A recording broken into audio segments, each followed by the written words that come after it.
Good morning, DJ and PK. It's 97.5, the KSL Sports Zone. How is that for a night of playoff action? My gosh, what happened, Atlanta? Quinn Snyder, what happened?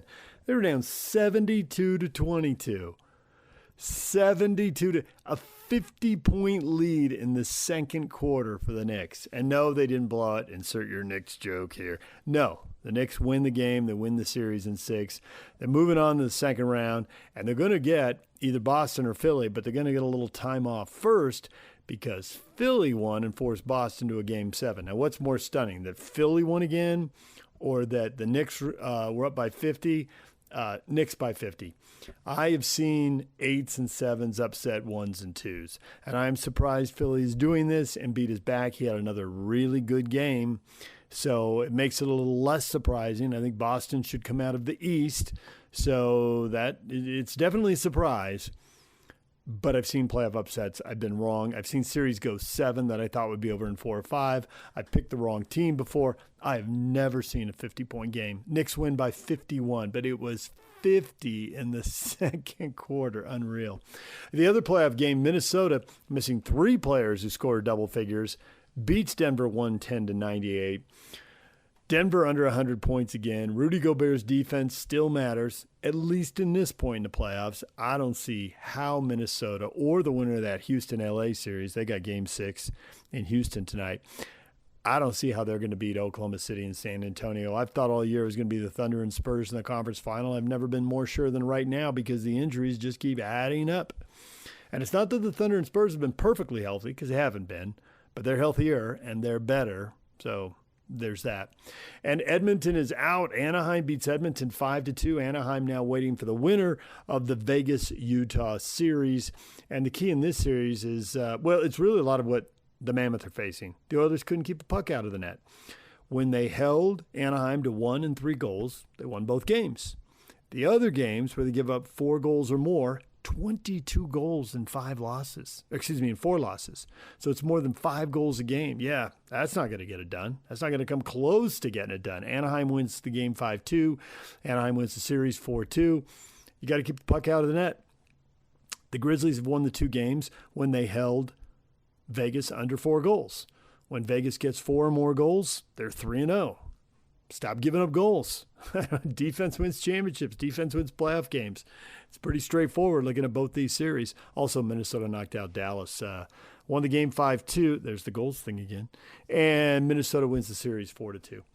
All right, so that's a lot of what is going on in basketball. I don't know, man. The Sixers, are they about to go on some improbable playoff run? It's hard to believe.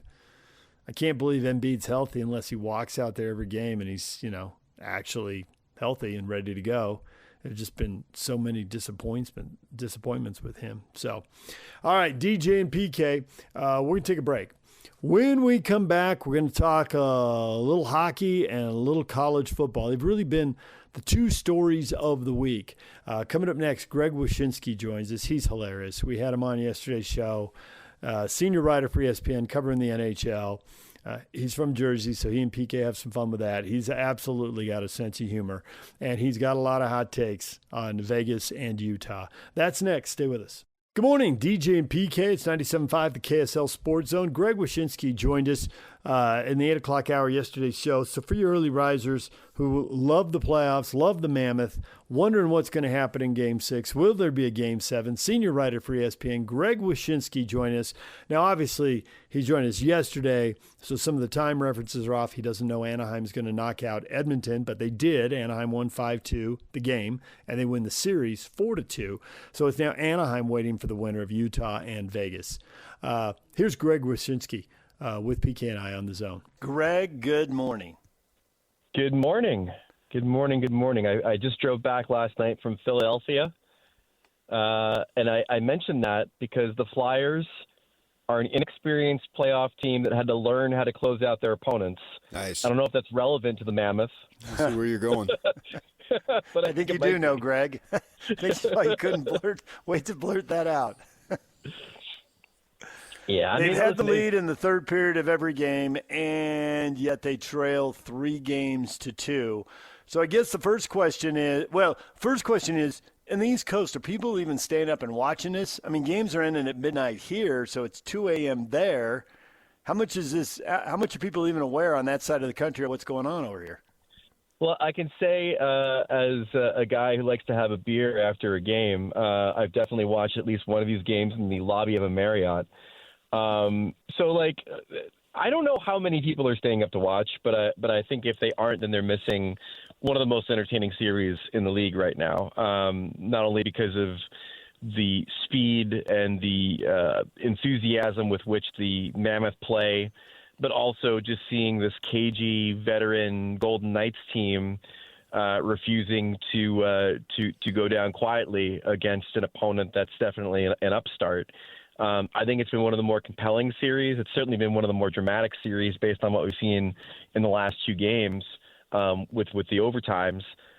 So I'm hoping my friends on the East Coast had decided to brew a little espresso at like 11 at night to stay up for these games because they've been awesome.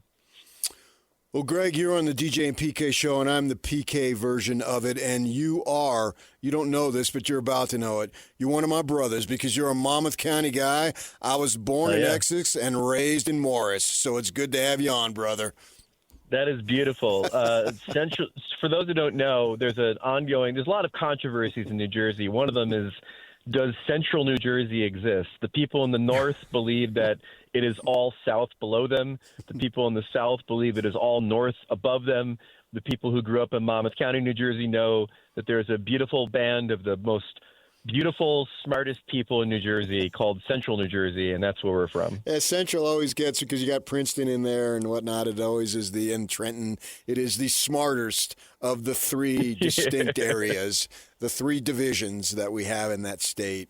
So I've been telling some of my cousins, you got to watch this Mammoth team. Was texting last night. It is on late, but, it's fun. It's fun for us to have something. The Jazz obviously have not been in the position to be a playoff team. We'll see what they do next year. And so now we've been able to focus on this in only the second year, and it's really cool. And I think that one of the things I was going to use the very word you said, upstart, and I think that's exactly what the Mammoth are. And I just think that Vegas right now is a sliver better, probably going to win the series, maybe even win it 4-3. And if you go big picture, some progress is made for the Mammoth. I think you would agree.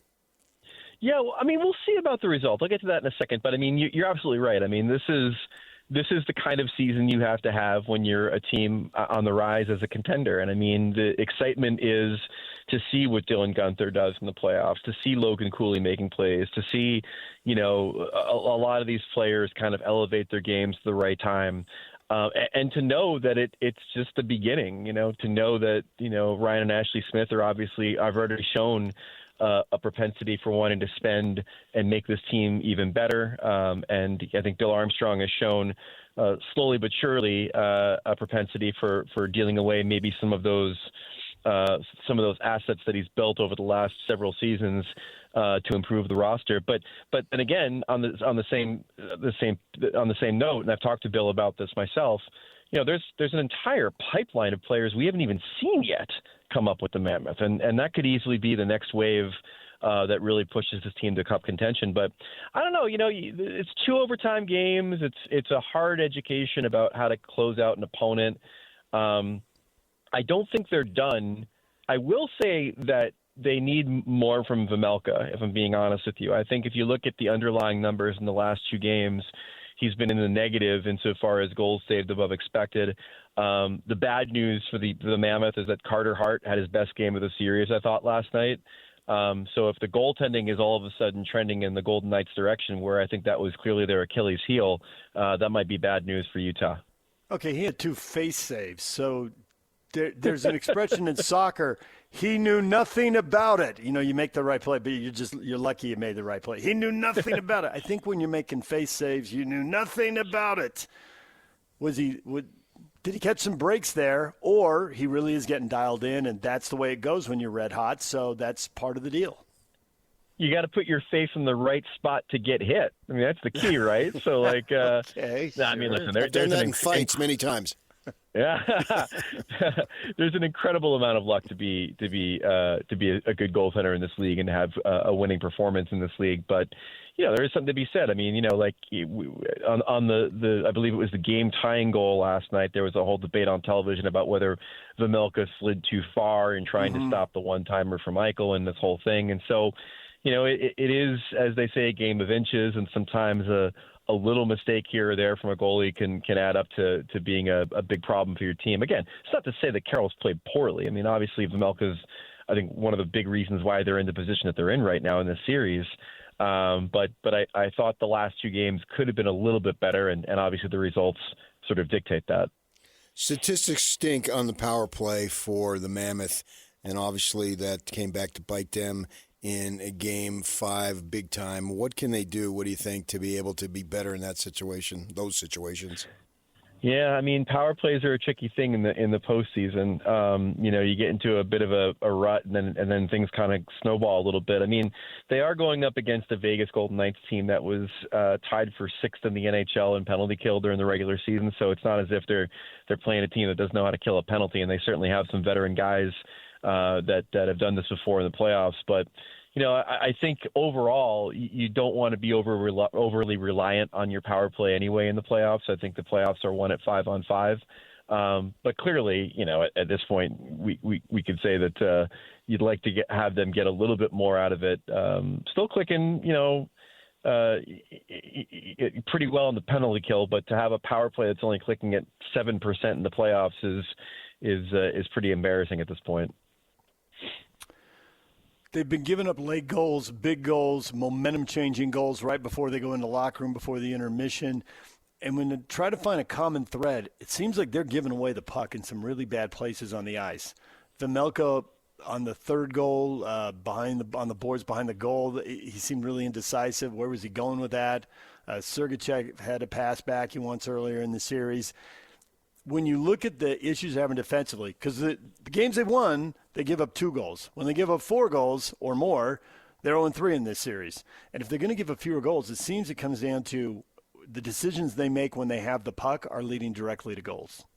Yeah, and also the Golden Knights are a team that's pretty adept at forcing the issue when it comes to turnovers. I mean, I think when you look at Mark Stone, Jack Eichel, and Mitch Marner, to name 3 guys, these are some of the best two-way players in the league at forward position, 200-foot players, as they say. So they're a team that preys on those mistakes, and that's why you can't make them. But, it kind of goes back to the beginning of our conversation. I mean, if there's one common theme in the first round of these Stanley Cup playoffs, it's inexperienced teams trying to figure out how to close out their opponents. And part of that is knowing how to manage the puck. Part of that is not making the wrong decision. Part of that is not squeezing your stick at the wrong time. And we've seen Philly, allow the Penguins to come back in the series before they closed it out. We've seen Buffalo struggle to close out Boston. We've seen the Ducks blow an opportunity to close out Connor McDavid and the Oilers. Like on and on and on, these young teams that don't have the playoff experience quite yet are finding out what it takes to win these games. And ultimately, like you said, whether it's this playoff or future playoffs, this is going to be all beneficial to the Mammoth and their young stars. But hopefully in the short term, what's happened in the last couple of games can kind of set them on the right course to still win this series. Yeah, so we'll, as you brought up with the Philly situation, we'll monitor that and sort of look to them. We did it with these situations, small market teams in the NBA, a little bit different, but, we follow them and how they've built Oklahoma City, and the Jazz are trying to do that. And so you bringing up Philly, I think, is an idea for us and our fan base and our listener audience to see what they can do and see if that can be replicated here locally. And then I saw you sort of did a big picture thing on Pittsburgh, and I looked at it, and then I went on to X, I guess they call it now, Twitter, and I wanted to get your comment on this. You probably saw this. Penguins Jesus. Greg, I don't say this enough. Penguin fans don't really like you. Never have, never will. We have all of the receipts. Penguins fans, it's a first of all, it was a joy to cover the Battle of Pennsylvania because, like, you talk about, some great playoff atmospheres. Obviously, we've seen them at Delta Center. We saw them in Buffalo. That Game 3 between the Flyers and the Penguins, where they're chanting derogatory chants in Philadelphia about Sidney Crosby an hour before the puck drops is just like, that's playoff hockey right there. That's a beautiful thing. But, in covering the Penguins, I mean, the overriding theme last night after the game was like, what's next? I mean, they clearly outkicked their coverage in making the playoffs this season. I don't think a lot of people had the Penguins making the playoffs. Hell, I talked to Sidney Crosby before the season, and he wasn't even sure they'd make the playoffs. But now you've got Crosby there through next season. You've got Letang there for the next couple of seasons, and you've got Evgeny Malkin, who's an unrestricted free agent this summer. And this trio, the names I just mentioned, have the North American pro sports record for the most games played together, most seasons rather played together as a trio. And you wonder whether or not maybe there's a chance that last night was the last time we'll see them as a trio. It's possible. Right. Bill Armstrong gets a lot of credit, and I think justifiably so, but I want your opinion on this. On the personnel moves he's made, it seems like there's a long string of wins. But our experience is that nobody bats 1,000. So first off, do you buy the premise? And then second off, what do you think of the Peterka Dome? Is that going to be something where maybe both teams think they win? Was that one that maybe as many good calls as he's made, he wants one back? What do you think? I think that's a tough trade to analyze because I truly don't think that Peterka has been put in a position to excel on the Mammoth, if I'm being honest with you. Like, you look at the reductions in his ice time at 5-on-5. You look at what he was playing on the power play last year for Buffalo versus his power play time during the regular season for Utah. There's something going on there with the coach and Peterka that I think has kind of dulled the impact that he could have, because I think he's a really good player. I don't know if it's a situation where, Andre's got his guys that he likes and he feels that Peterka was kind of foisted upon him because of this trade. I don't know what the situation is, but there's clearly some kind of malfunction in JJ's integration into this lineup. And so it's hard to really assess the deal. I know that there's definitely probably some people that are like, shoot, man, look what Josh Stone's doing with Buffalo. We have that one back. But I'm really curious as to how this situation can maybe be rectified or how it plays out, because his first season in Utah was definitely a disappointment, not only from a statistical standpoint, and not only what he's not done in the playoffs, but in general, like what his role ended up being on the team. You buy the premise about the rest of it, though, about Bill's putting together quite the record here? You buying that? Insofar as like what he's built on this roster with the draft picks. Yeah, with the draft picks and the Sergachev acquisition, and the moves he's made as he builds this up from nowhere. I think he's done real well. I mean, and there's obviously still room to improve, and that they can take a look at how far they advance in these playoffs and get a better sense of what needs to be here. But in a salary capped league, the best way to try to build out your roster is from within. You don't want to be a team that has to be overly reliant on the trade deadline year after year to bring in guys that play certain roles. Like, if you can find the cheap labor of young players and prospects to come up through your system and fill out your lineup, then you're doing it the right way. They all can't be the Florida Panthers who just were in like supermarket sweep and got all these guys from all over the place and ended up winning a couple cups. More likely you're going to be like the old Lightning teams that had a bunch of homegrown guys filling out your lineup. So I like the moves that Bill has made for the most part, but I really like the fact that he's kept his powder dry insofar as how many young players are still in the pipeline at almost every level, whether it's the NCAA or Canadian Junior or wherever. It seems like the Mammoth have prospects that are thriving. You wonder, it becomes tricky, because they got rid of Doan in the trade, and we'll see how that plays out. I don't think you can judge it one single year, but certainly Josh's better days are ahead of him, and we'll see what happens coming back next year with the guy they got back. And how do you know when to go for it all or keep holding on to these things? I think that's tricky to be, no matter what position, a general manager, whatever their title is in whatever sport, to know what to do. And I think that's going to me, that's a fascinating story that could determine the level of success for this franchise. I think they're going to have success, but to what degree depends on what they do. How do you respond to that? That is an amazingly good point. And I always think about one team in particular when that subject comes up, and that's the Los Angeles Kings. They won 2 Stanley Cups in the last decade, and that happened because they reached that inflection point of, we're really good. We have some really, really good young players, but we don't feel like we've got the guys that have the experience or maybe just the overall game to get us over the hump. So they end up trading a couple guys in Wayne Simmons and Braden Shen, 2 guys that have had incredible NHL careers since then, for Jeff Carter and Mike Richards from the Philadelphia Flyers. 2 really good players, but also 2 guys that have that sort of edge to them, that play that nasty bit of playoff hockey that you need.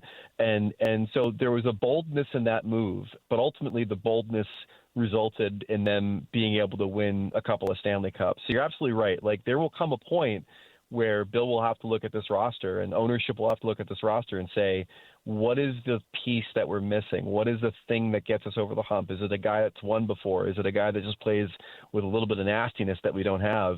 And they're going to have to figure out what pieces they want to deal for that player. Was that an amazingly good point, or was that just one Jersey guy trying to make another Jersey guy look good? What? No, man.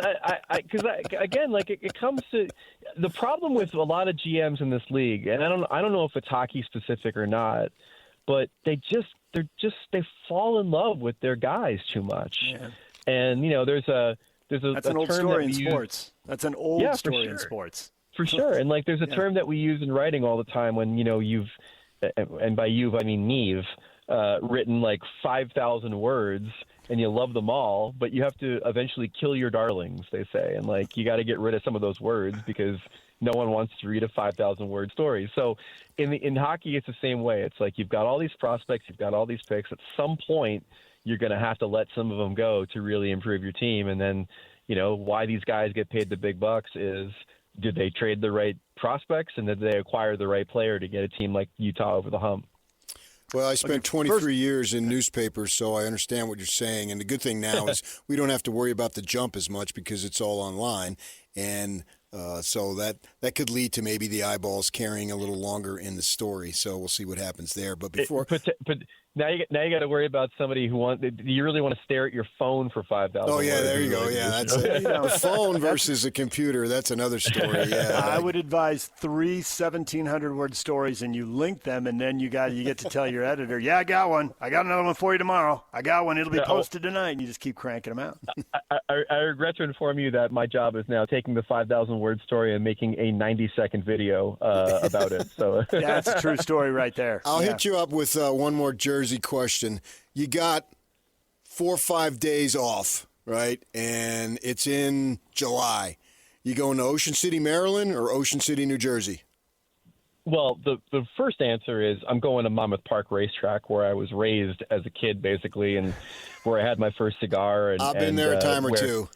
Yeah, man, it's a horse racetrack where they haven't had to put in slot machines, and like if you've got that, then you've got something beautiful. But yeah, I'm a Jersey Shore guy. I think Ocean City, New Jersey is beautiful. Nice. I mean, I grew up right near the Highlands, right near Point Pleasant. I mean, I was a Jersey Shore kid, so that's my experience. And I will say this to bring it to Jersey one more time. I covered the New Jersey Devils general manager Sonny Mehta, his press conference, and he referred to it as Taylor ham and not pork roll. And it warmed my heart. Well, that's North Jersey right there, man.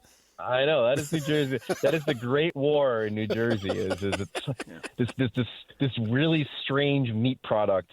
The Civil War in New Jersey is whether you call it pork roll or Taylor ham. I'm a Taylor ham kid. Well, it depends on where you're from. I got some.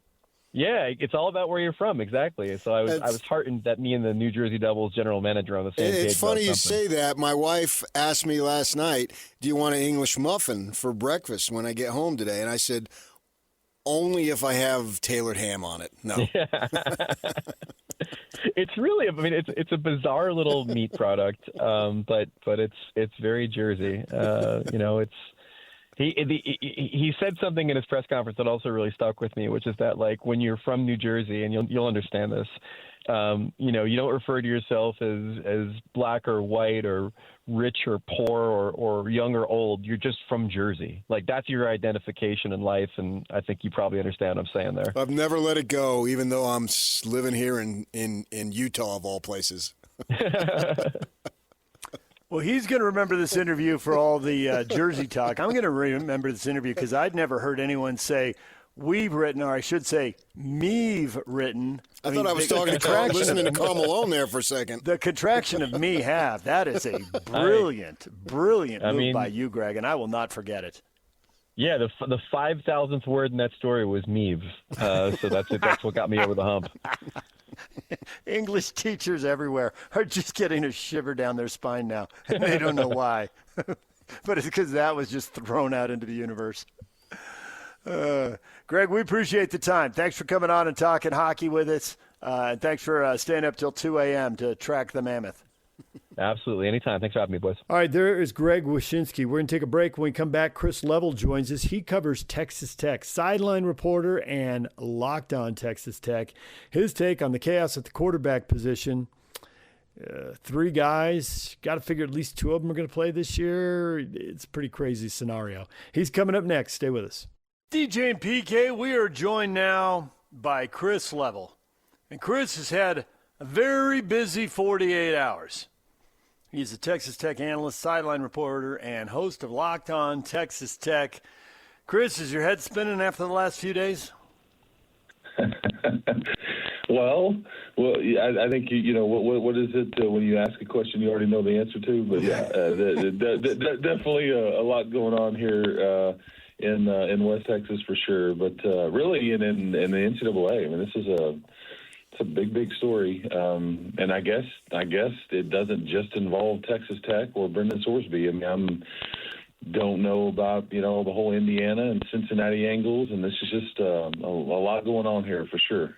Yeah, did I hear something or read something that Cody Campbell wants to go after Cincinnati too? That's somebody having fun at Cody's expense, making poking fun at I think Cody, that suggesting that he was paying people to go after Cincinnati, but that's not true. Yeah, I mean, I didn't think it was. I thought it was just a joke, and it's just how crazy this story has mushroomed. And certainly for a day or two, it was like a lead national story. And, you wonder, it's a sad story for Brendan, and hopefully he can get that under control. Immediately old-timers will start thinking of maybe an Art Schlichter situation that never panned out because of this, and it's serious, so it's something that needs to be taken seriously. As far as you wonder what level of not necessarily widespread, but if he's doing it, it's probably not the only one who's doing it. And does the college game in general need to take a look at this, and even at the pro game, and how much they've gotten in bed with the gambling entities? Yeah, because I mean, I know I've said this on some of the platforms I've been on. That Texas Tech has participated in football and basketball in this last calendar year at some of the Big 12 schools with the arenas or stadiums that are the naming rights are hotel and casinos. Right. I mean, it's just this is the norm. This is Brendan clearly had an issue. I think he's seeking treatment for that. He's probably going to be the loser here in the whole thing, because it's really, it's going to hamper his stock as it relates to the NFL. I think a lot of what is going to come out or has come out, is something that the NFL folks would have eventually found out.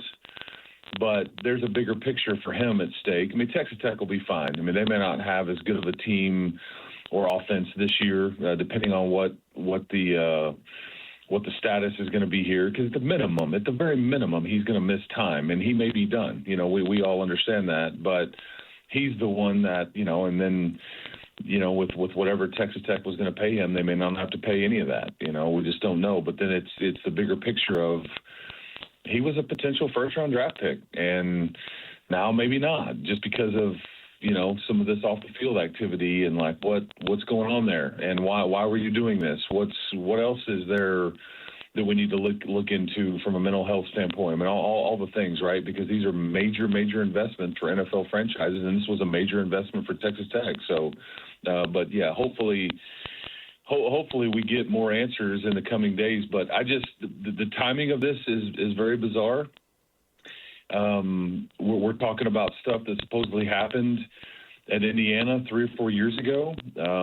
If the timing is right, he would have been underage. That leads to questions. I think that there is plenty of questions about how the NCAA. I'm not a lawyer, I'm not pretending to be, but how they acquired this data. Did they do this on the up and up? Did they do? I mean, like there's plenty that I've been trying to figure out. Okay, what is Texas Tech or what is Brendan Sorsby going to argue here? You're admitting to the wrongdoing. This is you broke a rule, but how did we get here? And who knew what? And when did they know it? And why is there no ramifications for those folks? I mean, so there's just a lot going on here, and I just don't know if we have all the full picture of it just yet. From the football perspective, do you think you're actually going to see him playing quarterback there? Is everyone preparing like, well, it'll be Hammond when his knee is healthy, or the fact that Hammond's still got to rehab the knee? Is everybody talking Kirk Francis? Which of these paths is the most likely going forward, or is it just going to be a jumbled week-by-week thing? Yeah, I think you'll get – but before fall camp starts, I think you'll have resolution on what the status here is. I mean, I think Texas Tech has secured some of the best counsel that you can get. Jeffrey Kessler, Scott Thomasette, who defended Bill Self when he was, getting raked over the coals about the FBI and the Adidas stuff and all the things. So they're prepared to go the legal route. Again, I just don't know what they are arguing or what will argue, but I don't have all the info. None of us do. And but is Brendan Sorsby, is he wanting to go that route? Is he? Because I mean, part of me, understands, and I'm sure most of these entities don't really want to have, because it's costly. Most don't want to go this route because everybody gets to, it's show and tell. Everybody gets to find out who knew what and all the things, and that goes for all parties. But Brendan and his camp may go, we just don't want to go through this. Let's just go to the supplemental draft in the NFL. I don't know.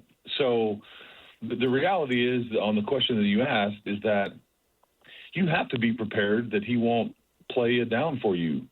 But, only they kind of have a better feel for, is there a path to reinstate? I mean, we're not even there yet. Like, he hasn't technically been declared ineligible. So you ask about Will Hammond. I think that's a late September, early October at the earliest.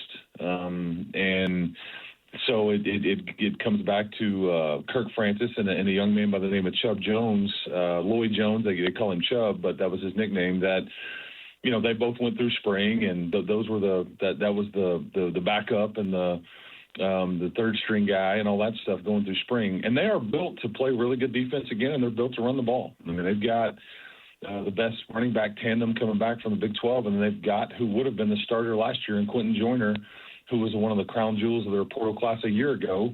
They got hurt last August, transfer from USC. So they'll have 3 really good running backs, and they upgraded their offensive line and the whole thing. So, but it's a lot to process, guys. I just don't know. I mean, does this alter the Big 12 race? Does it not? I mean, I don't know, but it's just not a good week in Lubbock, that's for sure. This is a completely hypothetical, so, if you don't want to really give it any credence, I can understand. But we saw Hammond come in here in Rice-Eccles and look really good. I was covering that game, and obviously we were all impressed with him in the second half. And just go on the theory that he did not get that knee injury that is going to set him back, and he played, and Morton came back, and so Hammond would have been healthy going into this season. Do you think they still would have recruited Sorsby or a quarterback like him? No, they would not have. Will Hammond would have been the quarterback. This is a program that I think feels fairly strongly about that particular position and being homegrown, and going to get, Will Hammond's still going to be the starter here, I think, multiple years. Okay, he's a redshirt sophomore this year, so he's going to have a couple of years after this one. But they would not have gone this route at all. No, had he not, they would have handed him the keys and said, let's go do it. They've got, another big time kid committed right now that is set to sign this December. But this is just what they would have believed. Like you got programs like Miami that they just appear that they're just going to go to the portal every year. It's the way they wanted to do things. But like Texas Tech does not, and this is what. It leads me to another answer, because people have said, would they go bring in somebody else? Would they go the D2 route? Is there anybody out there that they could go get? Can they get, I don't know, the junior college guy, whatever. I just don't know if they're wanting to trust anybody. This is that they have a firm belief on why they wanted to have homegrown quarterbacks, and that position just comes with some leadership and some responsibility and the whole thing. And I just don't know. Now, if you're wanting to bring another outsider in that you just don't really know, and they felt like they knew Brendan. I mean, nobody knew this, but he clearly had done this activity and knew that he had probably broken rules until, prior to him coming here. So, but by all accounts, he was a great guy and everybody loved him, and he was as advertised, the whole thing. So but Hammond would have been the starter had he not gotten hurt. There's no doubt. Stories have a way of blowing up, and in the moment, they're the biggest thing. But it does seem like with the investment in Texas Tech, there are much bigger plans. And certainly win in the playoffs. That seems to be, if the short term is the quarterback situation, winning playoff games seems to be like a medium-term goal. But is the long-term goal to get Texas Tech in whatever the Power 2, the top shelf of college football looks like, and whatever this next reorganization is coming? And yes. And how realistic does that seem to you right now, if that is the goal?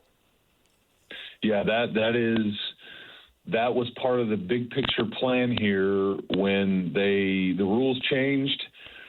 I think that, Texas Tech has been through this realignment mess multiple times over the last 15, 20 years. It didn't look good, 4 to 5 years ago. I mean, it was a bit tenuous. There was a heavy investment made on facilities. They've spent somewhere around $300 to $400 million on facilities alone, leading up to the portal era and the NIL era and all these things. And then they made a conscious decision to say, because we want them to do well, one, but two, this is a big picture plan. It's all about football. And at some point, basketball factors in because it's a moneymaker, but that's the front porch of your university. And there is going to be another shakeup, guys. I mean, that's all there is to it. I just don't know. We don't know what that looks like. When these media rights deals start coming up, there's going to be some sort of movement. There always is. Is it a have and a have not? Are there super leagues? Are there? I don't know if we know if there's more realignment coming. Something will happen. It's just constant. And their goal here is to grow enrollment to 50,000. Right now they're at about 41, but they're going to welcome in their largest, freshman class this next fall.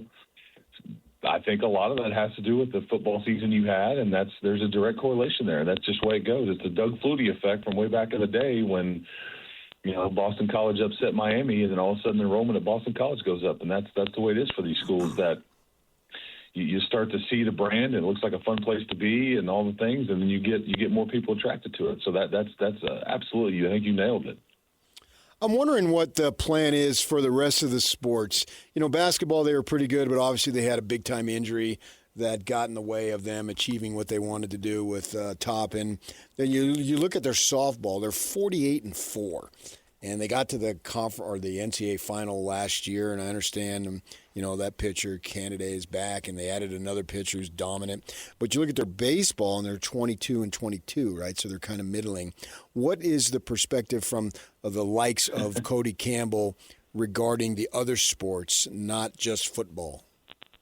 Well, so Cody's partner, John Sellers, in their oil and gas investments in their companies is named John Sellers, and his wife played softball here. Well, John has a significant interest in the softball program, so guess what? But there is no really NIL help for baseball here. There's no really rev share. I mean, Tech baseball is still dealing with this particular year only 11.7 scholarships, whereas they're going against some Big 12 teams that into the 25, 30, whatever they allowed it to be. Yeah. Texas Tech is transitioning into that next year, but there is no NIL, and it shows. I mean, it shows that they have chosen consciously to fund as much as they can football and men's hoops. That's really where it's at. The softball thing is an outlier, and it's going to stay that way simply because of John's interest and his wife's interest, and they will continue to seek outside NIL and the whole thing. So I think as long as John and his wife have an interest in that softball issue, it's going to be a very competitive program. And you're right, they went to the very final game of the College World Series last year and could be in line to have a deep run again this year. Is everything else with Texas Tech football on path, on track? I mean, the quarterback issues obviously just getting all the attention right now, but has everything else been done to put the program in the best possible place to win in the playoff next year? I mean, that's hard to say given what's going on at quarterback, but you still got to have everything on track and then hope this works out. Yeah, I think the biggest question I think they're going to be just fine in the Big 12. I'll let you guys decide if they're still the favorite or if they're going to be a contender or whatever, but I think they're going to be able to manage their way through the league and be in a position to be in the Big 12. We don't know we don't know the quarterback situation. But they're built. There's really not any other questions on their team. Now there is one at quarterback, but they're built to run it. Their defense, it'll look a little bit different. They won't have the dynamic pass rusher like David Bagley was, but they brought in 6 to 7 D linemen from the portal I saw 2 of them mocked as first-round picks recently for next year. One of their starting cornerbacks was also a potential first-round draft pick, and Bryce Pollock. I think the USA Today has him as a first-round draft pick. So they are, they're in good shape, I should say. Everywhere else, it's just now, what does it look like? And maybe this is more of a grind. Maybe this is more of a let's just hand it off 40 times a game, and they're built to do that if that's what they want to do, and then let your defense, keep you in it. So at some point, somebody will stack the box, and you're going to have to do some things at quarterback. We just don't know. Again, it's so early. We just don't know what that looks like. I mean, is Sorsby done? When does Hammond come back? All the things. It's just that's a bit of an unknown right now. But they're really not any other questions anywhere else on their roster. I mean, I could go deeper with you and they got a little inexperience at one of the safety spots. I don't know who their third defensive end is going to ultimately be, but those are in the weeds. But other than that, they've addressed everything. They're older, they're deeper, and than they were last year in some spots. So, good question. The problem is whatever happens, even if Hammond comes back healthy, is your ceiling lower as it relates to winning the Big 12 championship or doing some damage in the CFP? That's a very fair question, and it absolutely is. I mean, Sorsby was a difference maker. That's why they went after him. But I think that there's a limit on how far you could go here.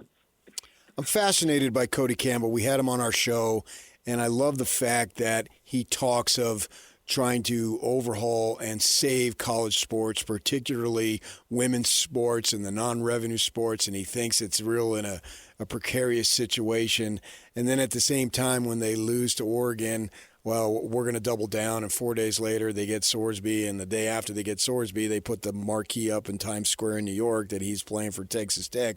So from my perspective, it seems a little incongruent. I'm going to dump all this money in here, but I want to save sports. I'm fascinated by it, and I know you can't really speak to him, speak about him, or speak for him, I should say. But what do you think his line of thinking is? Because he seems so sincere about wanting to save college sports and put it in a good spot. But on the other side, I'm basically going to pump as much money as necessary to get Texas Tech into the title game, basically. Yeah, I talk to Cody all the time. I mean, I think that the rules are the rules, and as long as that what you're allowed to do, they're going to. And I told you kind of why on the football program part of it, why they're going to. This is a bigger picture thought process. Texas Tech is not going to cut any sports. they're not going to, I think that what Cody's point is look at what Arkansas just did. They just dropped their tennis teams. Yep. And and you can't tell me that Arkansas can't afford tennis. Of course they can. They just are choosing not to. And so that's what, I think and I get it. He's a controversial figure. It's like, because I think he's very pro Big 12. I think he's very pro football, but he's pro like keeping status quo as far as like all these Olympic sports too. Right. And he's got daughters that compete and stuff. And he's got a son that plays football and all the things. But I think that he would point to the Arkansas situation and see, there's more of this coming, folks, until we get this thing fixed. Right. And it's worth mentioning, too, some of this, like from a Texas Tech football standpoint, he's personally overseeing and funding. So it's not on Texas Tech. He's the one helping financially, so it's not a burden to the university. Like, I know the capital, the deal that the Big 12 announced yesterday, that you can get the private equity funding there. It's a line of credit. And Texas Tech is not going to touch any of that. It's as they will tell you here, it's very expensive money. Like we don't want to do that route. It's not smart. Now, other schools may not have a choice, but so I get where he comes off as like talking out of both sides of his mouth. I certainly get how he could be viewed as controversial. I think you guys have had him on your station. Yeah, we have. He's great interview. Yeah, and he's very measured. He's very educated in it. He deals directly with people at the NCAA.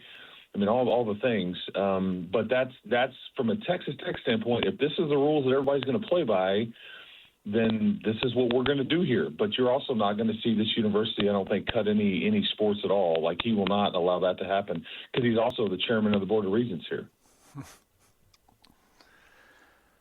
Well, Chris, we appreciate the time. Thanks for joining us and trying to lay this out, even though there's still way more questions than answers.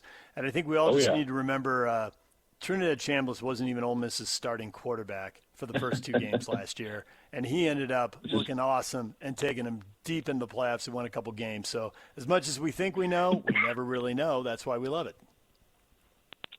That's right. Well, hey, boys, I appreciate you having me on. Make sure you take care of my man Jake there. He's good people. So we'll talk next time. Yeah, we'll talk next time and keep hope alive. All right, there is Chris Level coming up next. What is trending? We've got to talk about the Utah Mammoth Game 6 tonight. Anaheim has knocked out Edmonton and Atlanta. Quinn Snyder, what were you doing getting down by 50 to the Knicks? All of that's coming up. Stay with us. It's time to get your morning started with the news you need to know. News update. This is what's trending with DJ and PK. Hashtag NHL. Favor, cross ice. Hughes has a lane, walks in, fired one. They score!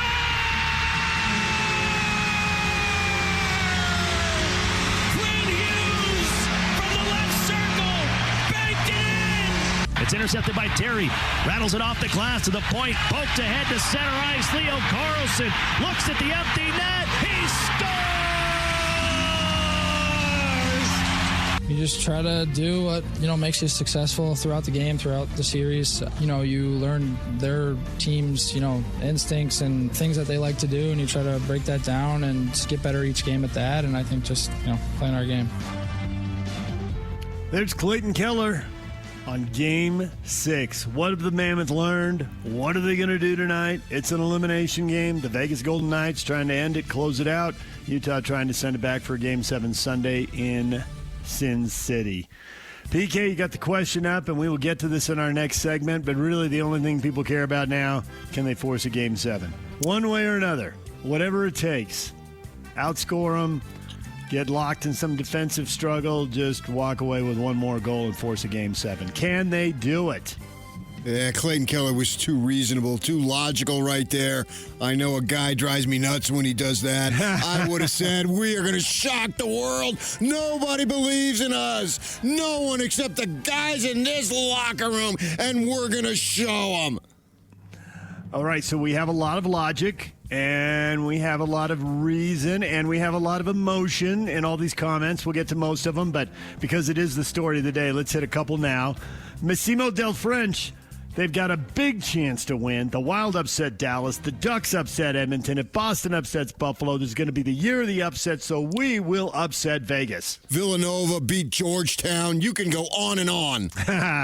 And then Tony, since we lost 2 games in OT, could have gone either way in both. I say 75% chance tonight. Oh, okay, yeah. And finally, this is for this. I don't know if Scott's from Jersey, but he should be, because you always say, don't tell me you knew what was going to happen. In Jersey, it's like, have you got a ticket or not? Don't talk to me about what you knew. Do you have a ticket or not? Put your money where your mouth is. And Scott says, I put a deposit in for round 2 luxury suites. Ooh. What does that say to you about my confidence? Scott has put his money where his mouth is. 75% is pretty good, but if I told you that you were getting on an airplane that had a 25% chance of crashing, would you get on? I wouldn't be so happy with that. I would not be excited about that. My confidence in the airline industry is hovering around 100%. Day after day, there's no stories. I like it that way. No stories yesterday, no stories the day before that, no stories the day before that. Once upon a time, I stood out on the, I guess it wouldn't be the playground because it was junior high, on the PE field. And I sat on this mesa in San Diego, and I looked up, as did the whole class, thought, that's a lot of smoke over there. And it was a tragic midair collision in San Diego. And you don't really stop thinking about that stuff, man. That just, I can close my eyes and see that smoke right now. The airline industry is at and they're not 100%, but they're awfully close. And you don't forget that one. So it was a tragic one, not just a run-of-the-mill one. Exactly. It wasn't like a crash landing. It was a crash. You know, a lot of times you hear, it was a near-air disaster, and they had to foam the runway, and yeah, but people didn't, you know. Okay, suppose you had someone who was close to you with a medical condition, and they said this person has an 80% chance of survival. Well, when you walk into those kind of appointments, since we both have experience in that area, I suppose that it depends on whether you thought the odds were 8% or 98%. You know, it goes against whatever your gut is in that moment. If you're expecting 8 and they tell you 8, you're like, oh, okay. But yeah, we all want to hear 100. But we don't even want to go to that appointment. Suppose you go to the dog track appointment, and you want to bet on a greyhound, and it has a 75% chance. Are you taking it? See, then that's where you and I are standing at the track, allegedly, if that ever happened. And you'd be like, you're going to take the 75%. You always bet on the favorite. You'd be all over me for doing that. Yeah, it's just funny. Painting different scenarios, you feel different about the same number. I totally agree. Totally agree. I think a lot of it does go to expectations. You know, what are your expectations? And actually, I thought pretty good with the 75% because I was thinking it seems like these games are almost all coin flips except for Game 3. Right. Now, they have won 3 of the 4 coin flips, and the one multi-goal coast to the finish line, have a lot of confidence game in this series was Game 3, and the Mammoth won it. So maybe they just aren't as good in close, tight games. Not yet. Right. Or maybe it's coin flips and the flips. If we flipped a coin right now, even though it'd be 50-50 in the long run, it might be 3-1 after 4 coin flips. And who's to say they don't come out with a ton of emotion and do what they did in Game 3? They should. Yeah. All right, we've got much more on this coming up. Stay with us. It's the question today. Tons of reaction from all of you about Game 6 tonight at the Delta Center. And it's scheduled to get underway at 8 o'clock. We know it'll be 8:15 or 8:20. It's just like a college football thing. Same thing. Doubleheader. When does the game before it end? How long do they hold the start? Pregame show starts at 7 here on The Zone. The winner of this series plays Anaheim. Anaheim beat Edmonton 5-2. They win the series 4-2. Edmonton just given up way too many goals. They gave up 4 goals in the 2 games they won, but they gave up 22 goals in the 4 they lost. Their defense, or lack thereof, sends them home. Minnesota knocked out Dallas, so Minnesota's going to play Colorado in the other second-round series in the West. Minnesota won that game 5-2. Dallas also gave up, I think, 18 goals in the 4 games they lost. Just couldn't get stops. Tampa Bay, Montreal, and Buffalo, Boston tonight are the early games. DJ and PK. Hashtag NBA. We're obviously the better team, I feel like. So just knowing that, being confident, trusting our work, just telling us to be us. You know? I just feel like from top to bottom, you can say it's an opinion, you can say I'm biased, but I just think we're the better team. he feels like obviously the Rockets are the better team. What's the best way to respond to a group that obviously has confidence growing over there? I don't care about like that, bro.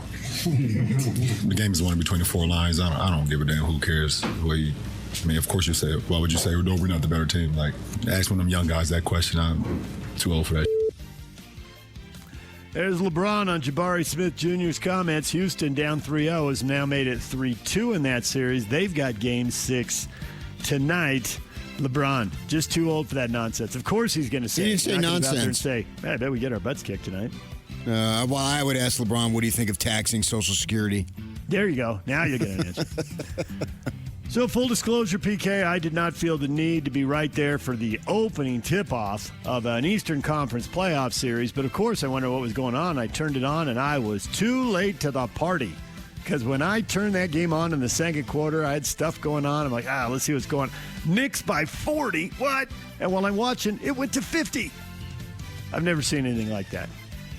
50-point lead in the first half. That doesn't happen in the NBA playoffs. Oh, no, it was just shocking. That's embarrassing for Atlanta, which is, kind of a middling fan base. You got to give them a reason to go, and they go, and they're blown away. It was getting to 30 and 35, and I was counting it, and my wife had to go out. And so she was coming in and out of the room, and I'm yelling to her, it's 30, it's 33. And it's like, you're kidding me. I said, no. And so she got in the car. She goes out the door to get goes in the garage, and I said, it's 45. And then she starts up the car. I text her, it's 47. It's like she wants these updates. Like she cares about the Knicks and all. And then as she's driving out, she plays along. Okay, keep me posted. And she came back, and it was like 50, because she's gone maybe a half hour, in which, included halftime. And it's 50. How come you didn't keep me posted? Oh, I thought you were just kidding. I was. Minnesota knocked Denver out. Jokic with a good post-game bye at championship. Oh, went out in the first round. I guess we're a long ways away. Minnesota beats it. Minnesota missing multiple guys, missing 3 guys, including their leading scorer. And it's 110-98. Minnesota holds Denver under 100 points again. I bet when we talk to David Locke at 8:30, he's going to bring up, see, Rudy, defense, he can still do it. Now, I don't know if he can do it in the second round. I think you and I both think he's not going to be able to do it in the second round. But he helped get him past Denver when a lot of guys were missing. Yeah, I just think that you look at the Minnesota depth, I think it's just simply better than what Denver. Yeah. Denver, Aaron Gordon out there, and they traded Porter Jr. And their guys. They got 2 frontline guys, and Murray was off obviously, and then outside of those 2 frontline guys, it's like, who else? They don't have anybody. They need all their guys, and maybe they don't win the series either way. But they just don't have enough meat there with, Aaron Gordon, Peyton Watson was out, and their lineup, their playing rotation is just not deep enough, whereas Minnesota's, they've got 2 or 3 guys that can come in there and sort of be interchangeable, and they just have more talent compared to Denver. Now, what do they have in the second round? If they don't have Anthony Edwards, obviously they're not going to have, what's-his-face, DiVincenzo. He already had the cast on. Looked like he might have already had surgery sitting over there. That was pretty quick. So it just goes to there are tiers in the West, and it just looks like the top tier is the Thunder and Spurs. And the next group, Nuggets, Lakers, Rockets, Timberwolves. They have an interesting first-round series. Somebody's got to win, somebody's got to lose, as you like to say. But it's a little hard for me to see any of these teams, no matter who emerges, and obviously Minnesota has. And we'll see what happens with the Laker-Rocket series, handling the Thunder and Spurs. Yeah, and the Blazers and Suns, I think, are even a notch below that. All and three of those guys. The Jazz jumping next year, which of those 3 groups can they get into? Those 3 teams all have major injuries. They do. So they really just don't have much of a chance. Maybe they wouldn't have won it either way. I suspect they wouldn't have either way, but to your point, however big the gap was before, it's bigger now as they all miss at least a key player, if not key players. Right. I just would have won 2 players rather than players. Players. Well, I just would have said, a key player or 2 rather than a key player or players. Well, Minnesota's down 3 now, so we'll see. But you think the Jazz can jump into that Portland-Phoenix group, or can they jump all the way? I think we both think it. They better jump into the Portland-Phoenix group, but can they jump into that Denver, Houston, LA, Minnesota group? Well, that is an incomplete roster right now, so I can't answer that because I know in conversation there's more coming. They are, literally, yes. Yes. We don't know who they're going to add in the draft, and we talk about it every Friday with Locke. There's multiple things we expect them to try and accomplish here with the roster. All right, you got more NBA playoffs tonight. You can watch the Lakers-Rockets Game 6, I think, is the most intriguing one. But Orlando's up 3-2, trying to finish off Detroit. Can the 8 take down the 1? And Cleveland's up 3-2 on Toronto, trying to finish that series off. There's the 3 games tonight.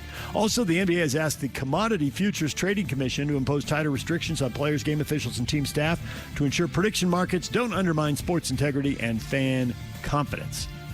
So they're just never going to be able to talk about who's in the lineup and who's out and injuries and all that stuff. What else can they do? I've never even heard of this Community Future Trading Commission. Me either. Yeah. All right, DJ and PK. Hashtag college basketball. Everything's negotiable, including already signed TV deals. Because Duke has signed one, the ACC has done, but there's this loophole. If you go play on a neutral court. So Duke is going to go play on a bunch of neutral courts, and ESPN gave it an okay, saying, hey, why don't you come play in the tournaments we own? And Duke said, sure. So they're going to play in a couple tournaments, and Duke took 3 games to Amazon. They're going to get a lot of money to play UConn in Las Vegas, Michigan at Madison Square Garden, and Gonzaga in Detroit. Those 3 schools get $500,000. The story I read, Duke's going to get even more than that because it's their deal. But $500,000 for those 3 teams. How does that work with the conference? I'm not worried about ESPN. How does that work with the conference? I don't know. I think they're all trying to negotiate in the ACC, keeping schools happy so they don't leave. I don't know that this impacts that. So I don't know what the conference's motivation was. Duke's got nowhere to go. Where are they going to go? To the Patriot League? The Colonial League? I mean, where are they going to go? No, I think they're going to stay put. I don't think they're a target. Well, then BYU ought to do it. BYU TV, $500,000, $1 million. Do it. Right do there. it. And I got to say, when I started reading that, I was a little surprised that BYU, bringing high-profile recruits, didn't get locked into one of those games. I mean, those are 3 rock-solid opponents right there. Let's see, you got the defending national champions. You got the team who, Gonzaga or Arizona, who's been the preeminent program for the last 10 or 20 years? Well, I'd probably still give the edge to Arizona. Yeah. But I don't know, maybe it didn't fit into BYU's scheduling. Maybe not, yeah. Gonzaga is playing February 20th. That is in the middle. The other ones are more traditional non-conference games, November 25, December 21, so kind of Thanksgiving, Christmas-ish stuff. Yeah, I mean, you have a legendary ACC Pac-12 battle. Right? DJ and PK. Hashtag NFL. Cleveland Browns breaking ground on a new dome stadium for the franchise. It's going to open in 2029. Capacity is 67,500. It's going to be about 15 miles south of downtown Cleveland near the airport. And it's got a roof to let in the light. So it's not going to be one of those dark domes. It's supposed to be a whole. So there you go. Cleveland. And I guess that means we're going to, they'll try to get the NCAA tournament and who knows what else. Cleveland's going to have a dome now, too, like Detroit and Minnesota. Maybe another Super Bowl up there in the old cold weather country. Sweet. DJ and PK. Hashtag college football. Texas Tech quarterback Brendan Sorsby's status remains in question. There has been speculation about him going to the NFL supplemental draft, but reports from the NFL say the league might not approve him to enter it due to the gambling allegations against him, as the NFL bans those who bet on their team a minimum of 2 years. So, one more thing as he tries to consider. Well, he has no team to bet forward. on in the NFL. You what? He has no team to bet on in the NFL. Right, but the fact that he did bet on games. Well, sure, they were going to always have to research that through and through. And then if they want him, if his talent is good enough, they spin it in a manner, oh, no, we got that covered. Yeah. I mean, they've taken on guys who've had all sorts of trouble and still who's the tight end who ended up killing himself from the Patriots. Yeah, I mean, that's come on. I mean, they've had not tons of guys, but they've had a few guys, and so this was always going to happen. He was going to have someone vet him to the ultimate degree to make sure that. I wonder if the middle ground is here. He's going to end up playing in the UFL or the CFL. Depends on what they find out and what level of addiction. This is serious stuff. DJ and PK. Hashtag Major League Baseball. And the 2-2. Rutschman swings and he drives it deep left center field. Matthews back onto the warning track, leaps at the wall, and makes an unbelievable catch. Or did it go over the wall? It went over the wall. It went over the wall. Wow! Adley Rutschman sent it to the top of the fence in front of the Orioles bullpen. Matthews went crashing into the wall. It looked like he had it, and then the bullpen exploded. It's a grand slam! Highlights from Major League Baseball. There were some runs scored yesterday. You got your grand slams. You got a bunch of teams in double digits. Orioles blowing out the Astros 10-3. Cardinals also double digits, 10-5 over the Pirates. Cardinals have won 4 in a row. They got a nice little thing going. Astros 11-5 over the Orioles, and the Brewers 13-1 over the Diamondbacks. Sometimes guys can just swing the bats, PK, and it seems contagious throughout Major League Baseball. Yeah, what's funny is that Skeens is like 0-5 against the Cardinals. And they roughed him up. That didn't make any sense. Nope. 10 runs on 14 hits. Skeens takes the L for the Pirates as the Cardinals win. The Phillies won, so Don Mattingly's Magic, they are suddenly 3-0. Beat the Giants 3-2 and 6-5 as they sweep a doubleheader. The Phillies are back. Look at the team of your youth. Here they come. What in the name of Mike Schmidt is going on around there? Well, Schmidt happened, and it's happening again now. Harper happens. For all their problems, at least the Phillies aren't in last place because the worst team in Major League Baseball right now. The Mets lose again. 10-21, not even winning a third of their games. They're getting back into what Casey Stengel once labeled amazing territory. Well, the whole first month now that we're into May has been a masterpiece of you-know-what. Yes, that it has. Bees picked up a win. They beat the Sacramento River Cats 4-2. They play again tonight, 6:35. Tony Parks on the call. That'll be on 102.7 HD2, and the Mammoth game will be on 97.5 and 1280. That was a masterpiece of dog shit. DJ and PK. Hashtag RSL. Real Salt Lake trying to avoid a 3-game losing streak. They're hosting Portland tomorrow. Pablo Mastroeni is going to join us coming up later in the show. He will be here at 9 o'clock. They don't have a lot of losing streaks under Pablo. 3-gamer would be awfully rare. Portland is down near the bottom of the standings and has been rotating through guys with some injuries and some changes, so maybe RSL can get back on track after suffering a pair of losses.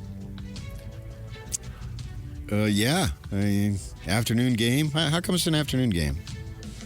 I don't know. They don't usually do that. Apple has been moving games. They kind of tweaked the TV package. They had a rare Sunday game last week. They've been breaking two games out. For a while, they were putting them all at the exact same time. I think this game is on Fox as well as Apple, so that's why they moved it up. Okay. Oh. Sweet, man. Fox? 2:45, this one will get underway. Pregame will start at 1:30 here on the Zone. Okay, can I synchronize the TV with the hometown radio announcer? Because that's, I can't go without you. Yeah, that's a good question, PK. You can on Apple on a home game. Oh, I know I can. Don't know about TV. I know I can, man. I've been doing it. I haven't. I don't know about TV. I don't know how long the signal takes to get to your house. About 20 minutes. Then no. No, maybe about 10. Takes me about 10 minutes to get down to the stadium. Maybe at that 13th and 94th of that light if I don't catch it right. You would need the radio signal to get there slower. So if you do it off the air, probably no. But if you use the signal off the stream, you might have a chance. There you go. You can really work at it, PK, if it's that important to you. I told him, Yak, on Monday, I said, how come he doesn't bring the same enthusiasm to the radio show? I want to hear the same. When he's making a good point, I want to hear the same enthusiasm as if a goal is scored or it almost happened. That's not great radio. It'd be outstanding radio. What are you talking about? I mean, we're in our 25th year. Pretty much anything we do is outstanding radio. Well, you might have a point there. But I did hear that in my early days in radio on a show right across the hallway. And I heard multiple times, those two shouldn't be doing that. It's not going to work. One of them's going to get fired. And sure enough, it happened.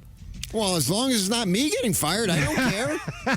Your brilliant career advice gets me whacked. Awesome. Utah Royals try to continue their win streak. They got Angel City tomorrow night, and you can listen to that on The Zone. Those games will be back-to-back on 97.5 The Zone. That is what is trending. It's brought to you by Shamrock Plumbing. There's no job too big or too small. Get the personal touch with Shamrock Plumbing. Coming up, David Locke's here at 8:30. Pablo Mastroeni joins us at 9. Cole Bagley talking Mammoth in the playoffs at 9:30. We got more on the question today. The Utah Mammoth, can they win Game 7? We'll get to that next. Right here. DJ and PK. It's 97.5, the KSL Sports Zone.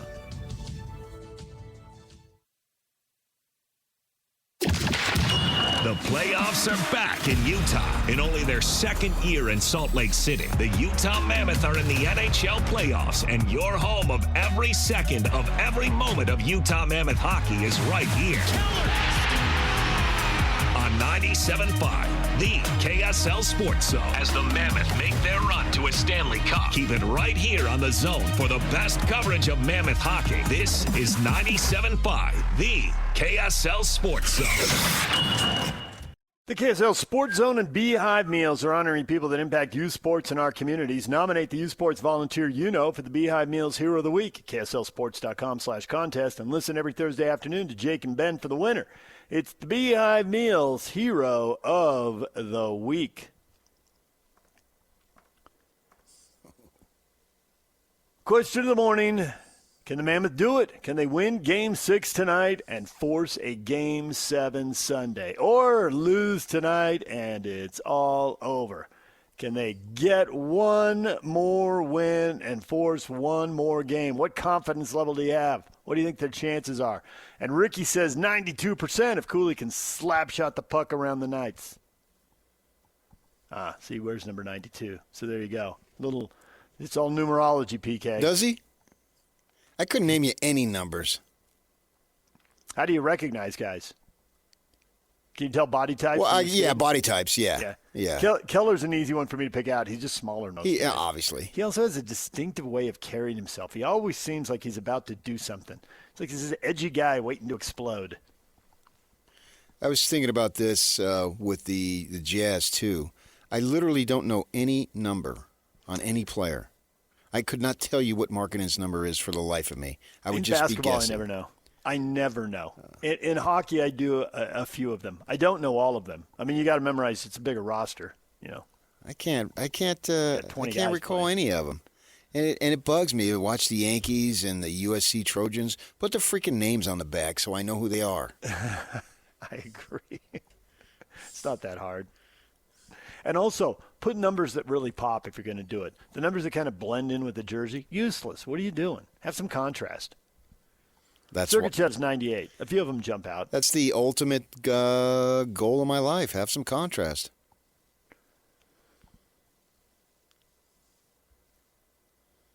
Caleb. Caleb's been scarred by close games.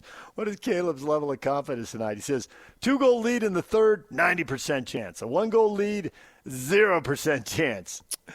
I agree with him. So many third-period leads, Caleb just doesn't believe. That's what I'm saying. That's nothing. That's what I was saying yesterday. They never have a 2-goal lead with like 2 minutes to go. Except for Game 3. You're right. The other ones have all been close. I mean, 3 times bad things have happened. And then that's what I'm saying. I think Vegas, even the other night, they pull the goalkeeper, but the guys on the ice just seem like 1-goal lead or 1-goal deficit is nothing. Yeah. It's amazing how they keep doing it.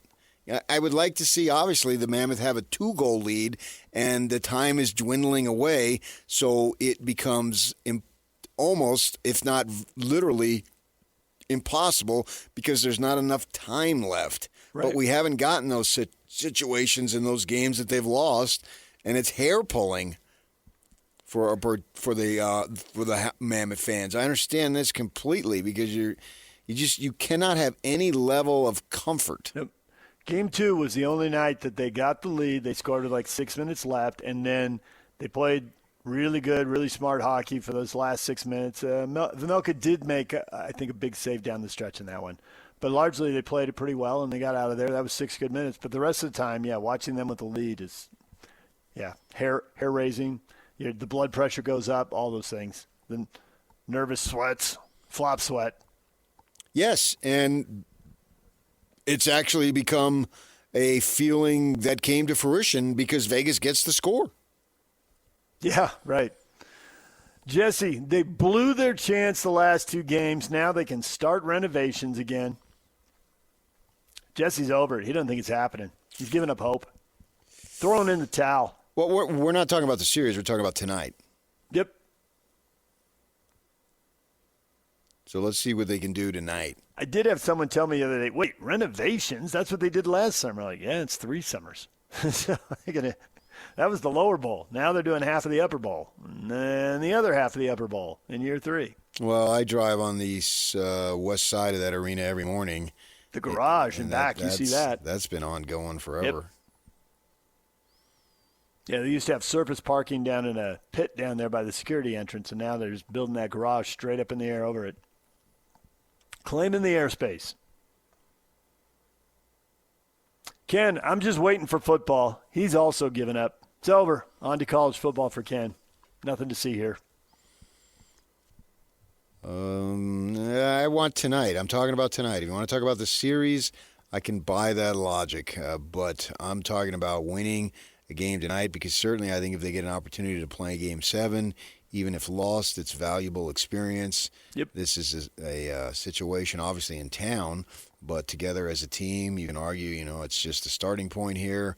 And if you could take a team to the limit, that can do nothing, even in a loss, but help you because it's a constant, maybe not a constant, but in this case, it's still a rebuild. I think in the college, it's a constant rebuild.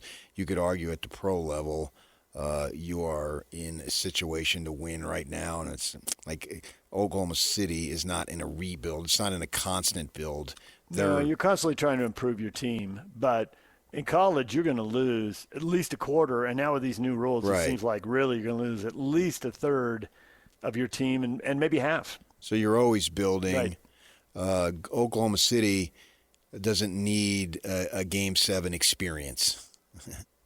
They've already been there, done that. And their whole thing is to win 16 games in the postseason, and they've got 12 more to get there. But for the Mammoth, they're not in that position, so they're not in a rebuild, but they're in a build and an improvement stage. And this is something that every time the rest of the season, whether it's 2 more games, whether it should be things break their way, and it's the next series, every time they take the ice, it's a valuable experience for them on the progression ladder.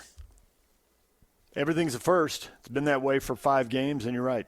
This is the first elimination game. Next one could be the first Game 7, and if they find their way back and win this series, then they get to the second round and they feel what that's like for the first time. So that's presumably they're going to have to do all these things. There'll be more elimination games. There'll be more Game 7s. There'll be second round series. And the sooner you find out what they're like, maybe the better you can handle them. That'd be the hope. And the better management can evaluate guys in pressure situations. Absolutely. And so they can figure out other things there.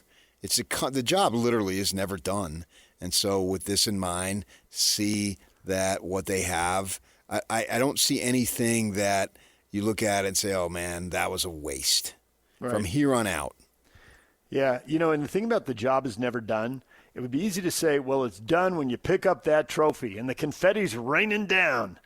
And we can ask Pablo about it because he told us once a long time ago that when they won the championship when he was playing in Colorado, he said it was cool and it was awesome. He said, and then about a week after, it is like the text stopped coming, the phone calls stopped, everyone goes on with life. You're like, well, I better go out and start running. I better get on the bike, and here we go again. So even when you win it, it's a slight pause while you celebrate. But from a guy who got to do it, it was a week. Right, but I do think back to work. Then you need to celebrate wildly in those situations. Yes. Don't shortchange the celebration because of the fact that there's a next one. The only time there's not a next one is when you're done.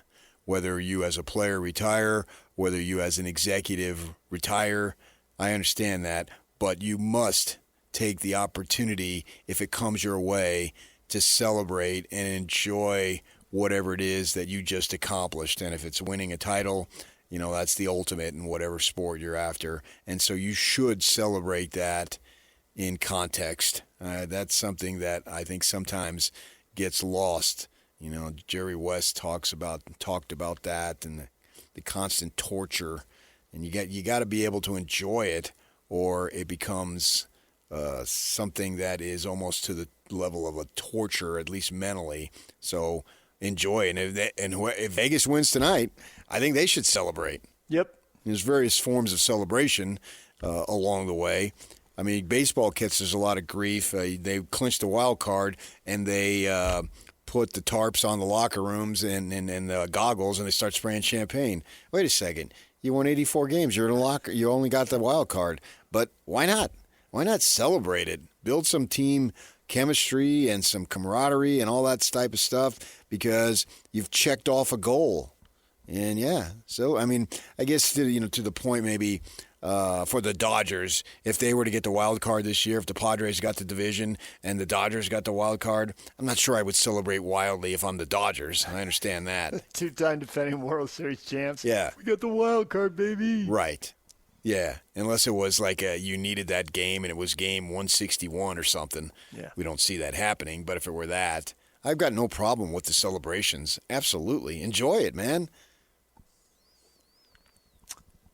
Various confidence levels here. There are some people really confident. I mean, the nature of these close games, you could argue neither team's back down from a challenge. Neither team's back down from a deficit. Both teams have bounced back after losing games. So in this whole coin flip type scenario, why wouldn't it be the Mammoth who win tonight? And I think that's what Matt's lining up on that point. He says odds of winning 99.9999999. Looks like about 8 nines out there. No.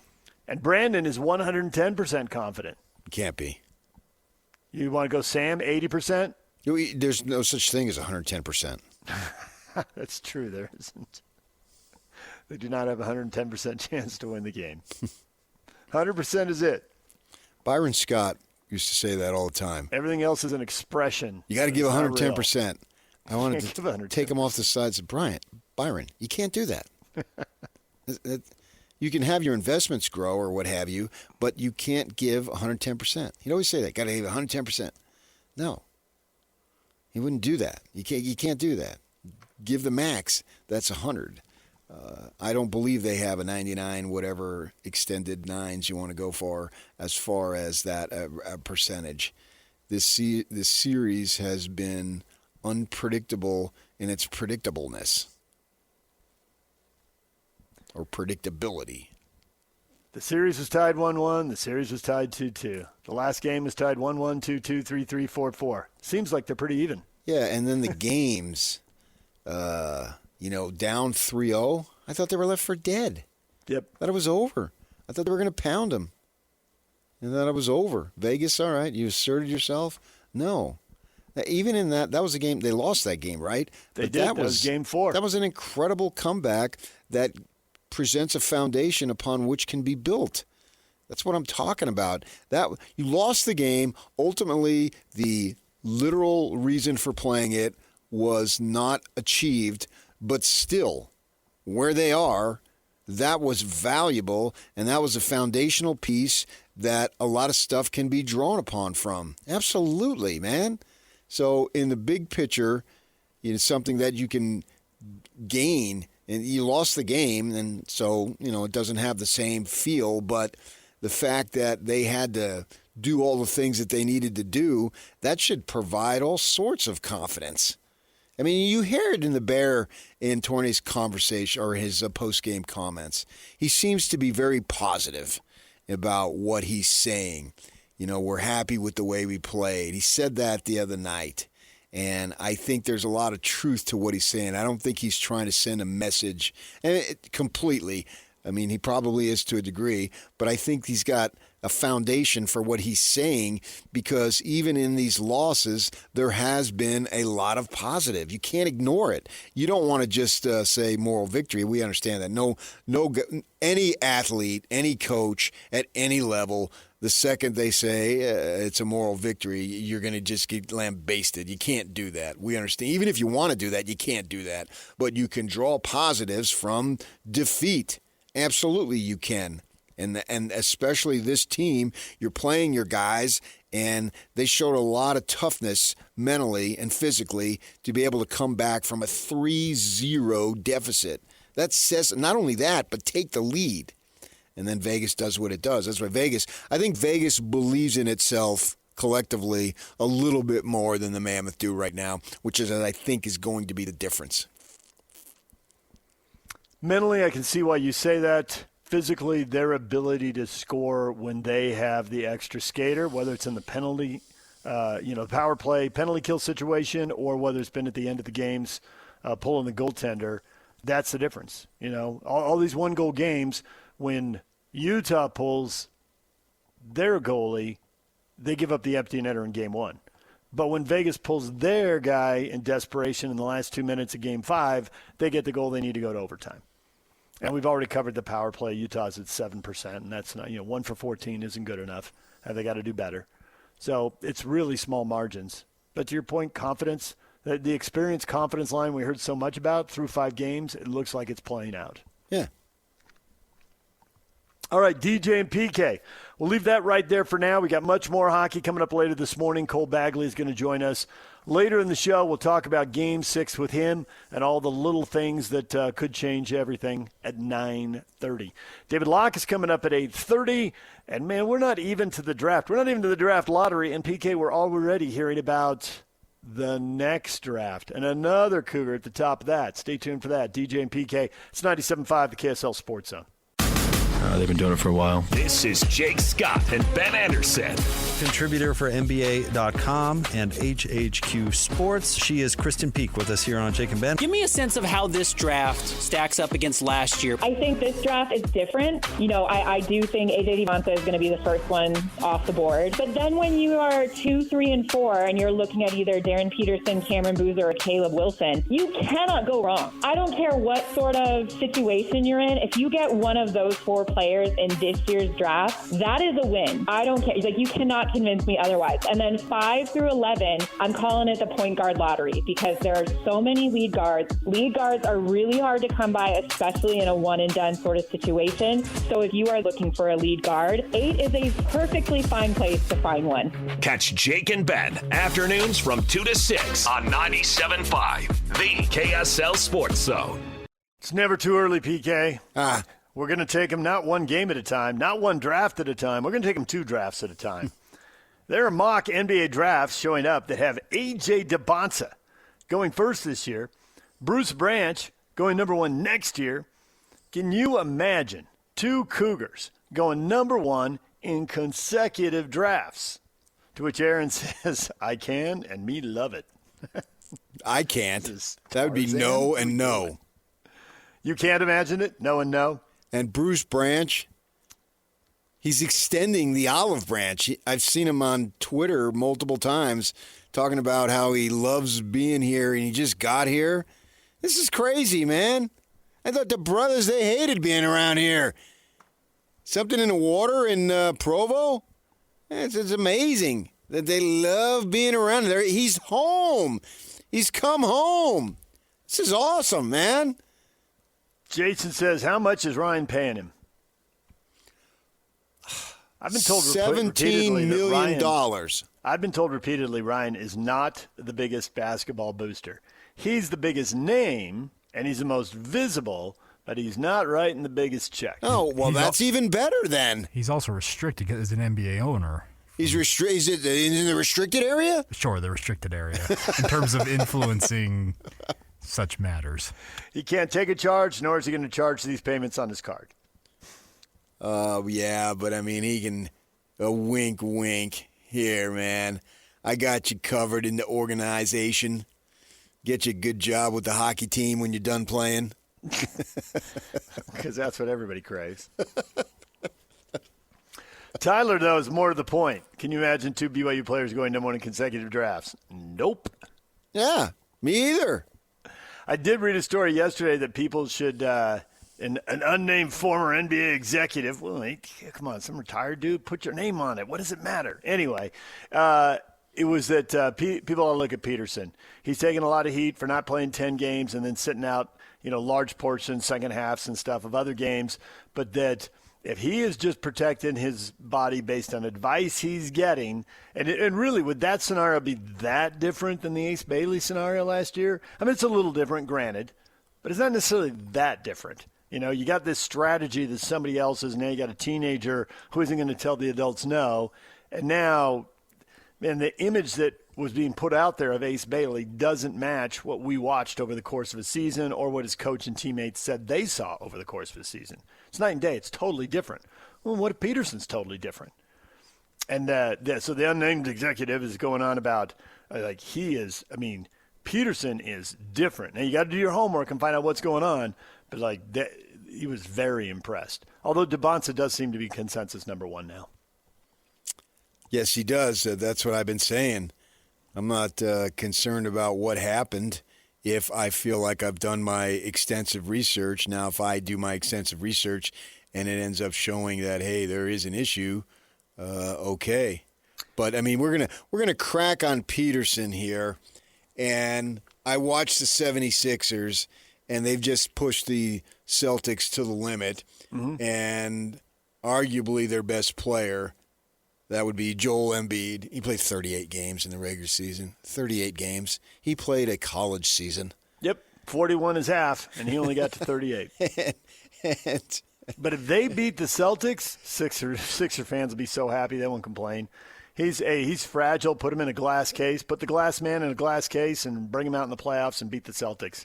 Right. That's something Sixer fans can sign off on. And he's played 3 postseason games, and I'm looking at it right now. 26 points, 8 boards, 7.3 assists. He a player. Really good. That's what LeBron is doing, basically. Look at LeBron's playoff numbers. That's pretty close.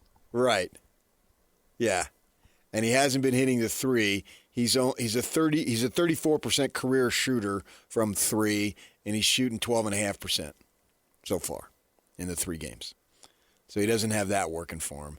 So I'm going to crack on Peterson because he sat out. Hey, who knows what would have happened?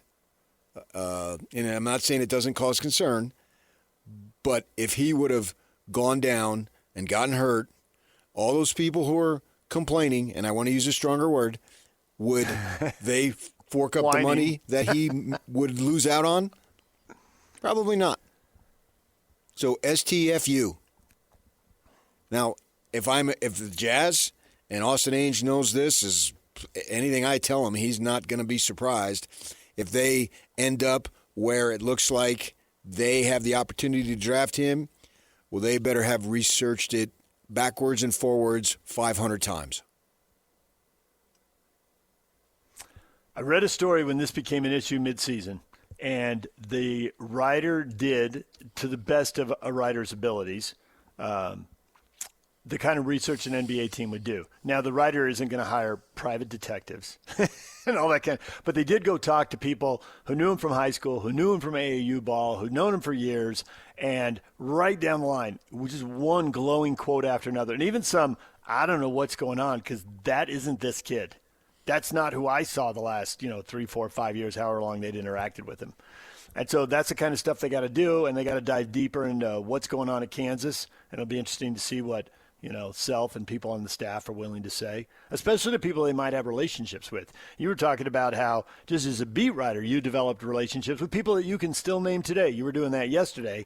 And you think how long Self has been coaching and how many NBA guys have gone through there, and ditto all his assistants and staff as those get bigger.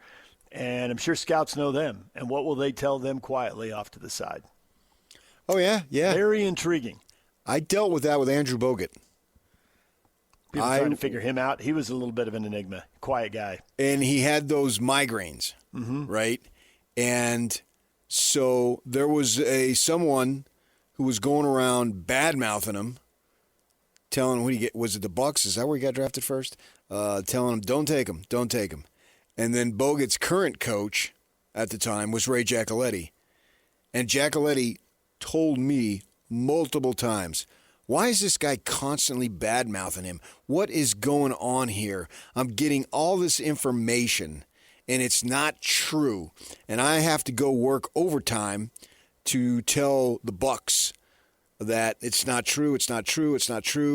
But they were concerned because there was somebody else who will go unnamed that was saying the guy's not worth it.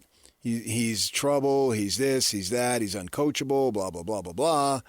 And Giacoletti's asking me, "What do you think is going on, man? Why is this happening?" And well, I got my opinions, but that's not the point of the point I'm trying to make here.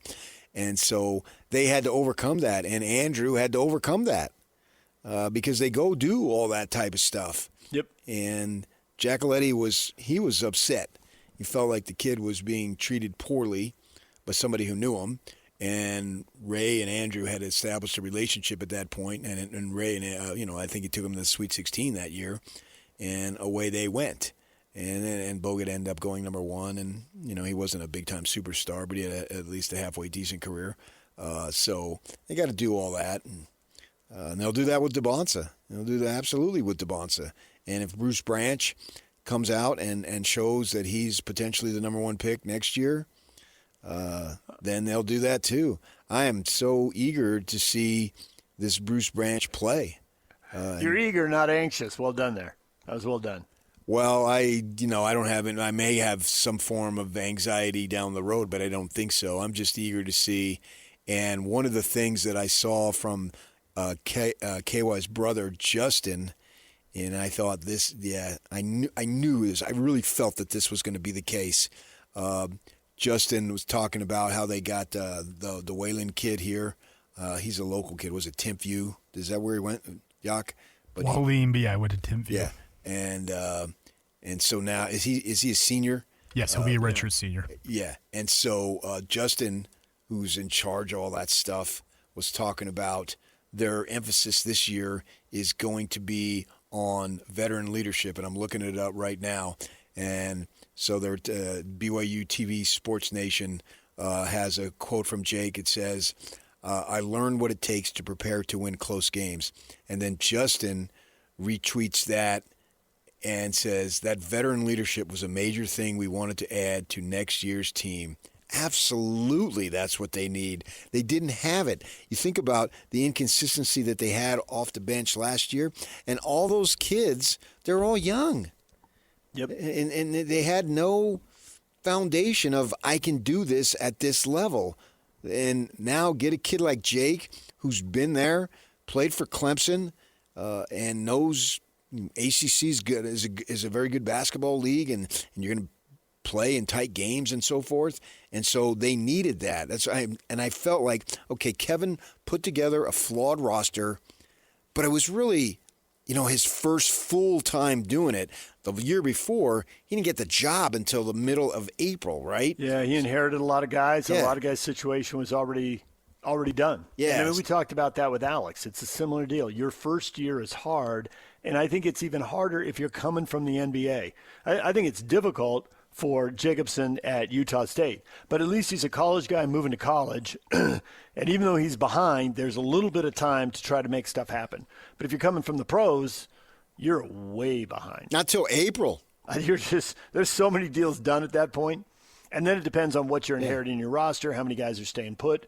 And to your point about leadership, their three best players were freshman, sophomore, and then they had Saunders.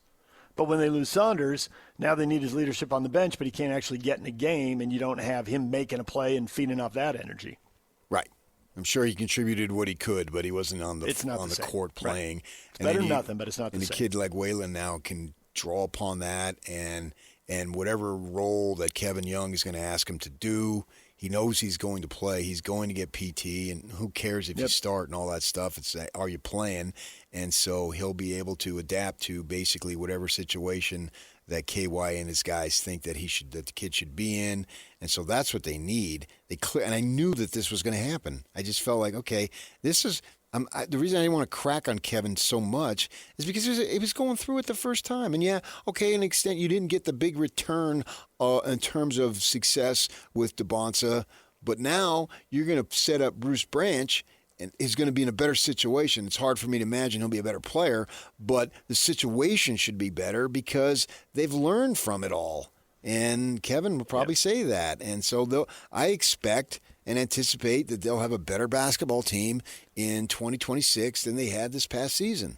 And there'll still be some of what other coaches have gone through. The pipeline at BYU just takes so much longer, and I really think it has to be built differently.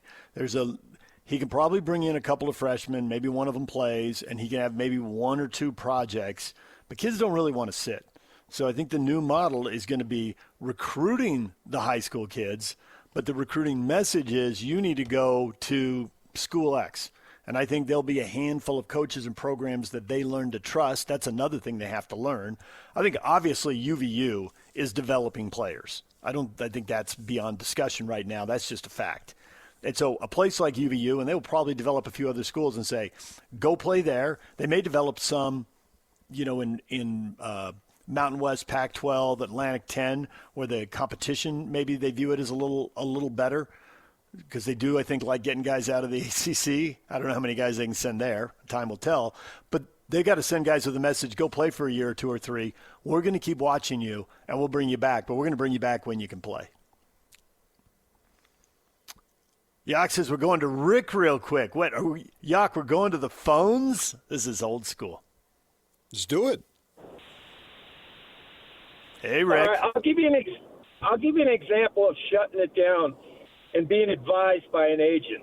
Okay. Nobody noticed this either. I went to the Utah Rose Bowl game, and because you're so far away, you see the whole play. You don't just see the TV screen. Yeah. From the second quarter when Devin Lloyd dove for Stroud and just missed him and he threw it in the dirt, from that play on, that dude shut it down.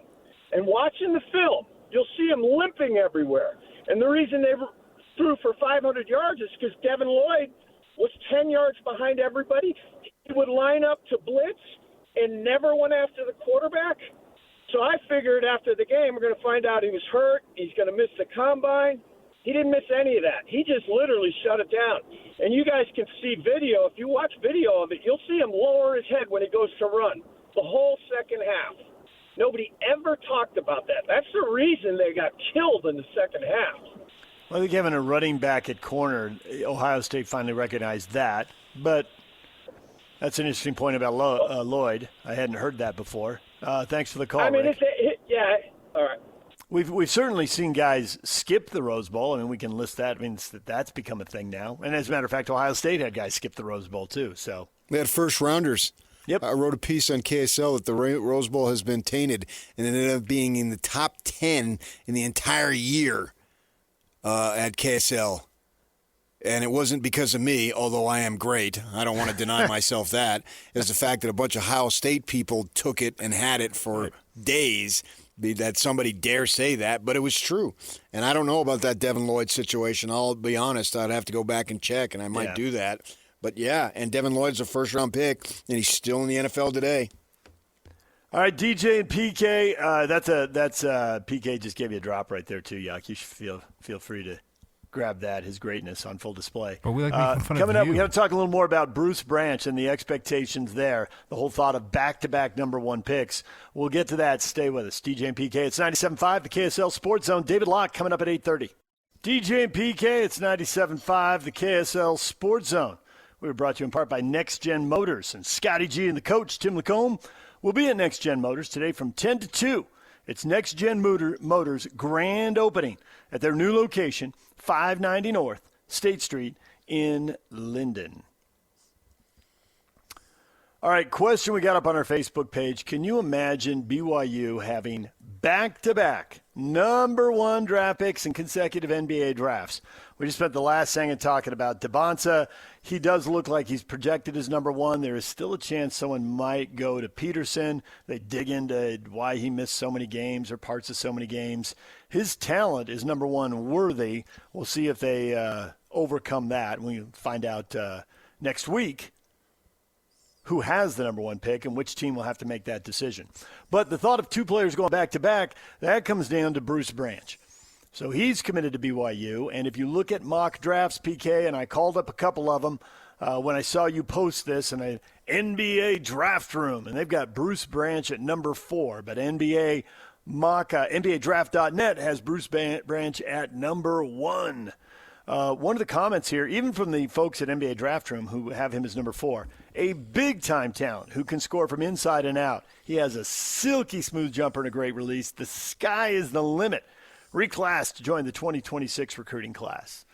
So that even though they're putting him 4th, they're leaving the door open that he could jump. And when we saw Edgecombe rise, 10 spots, maybe more in the draft a year ago, in a year you can really change your how NBA teams evaluate you.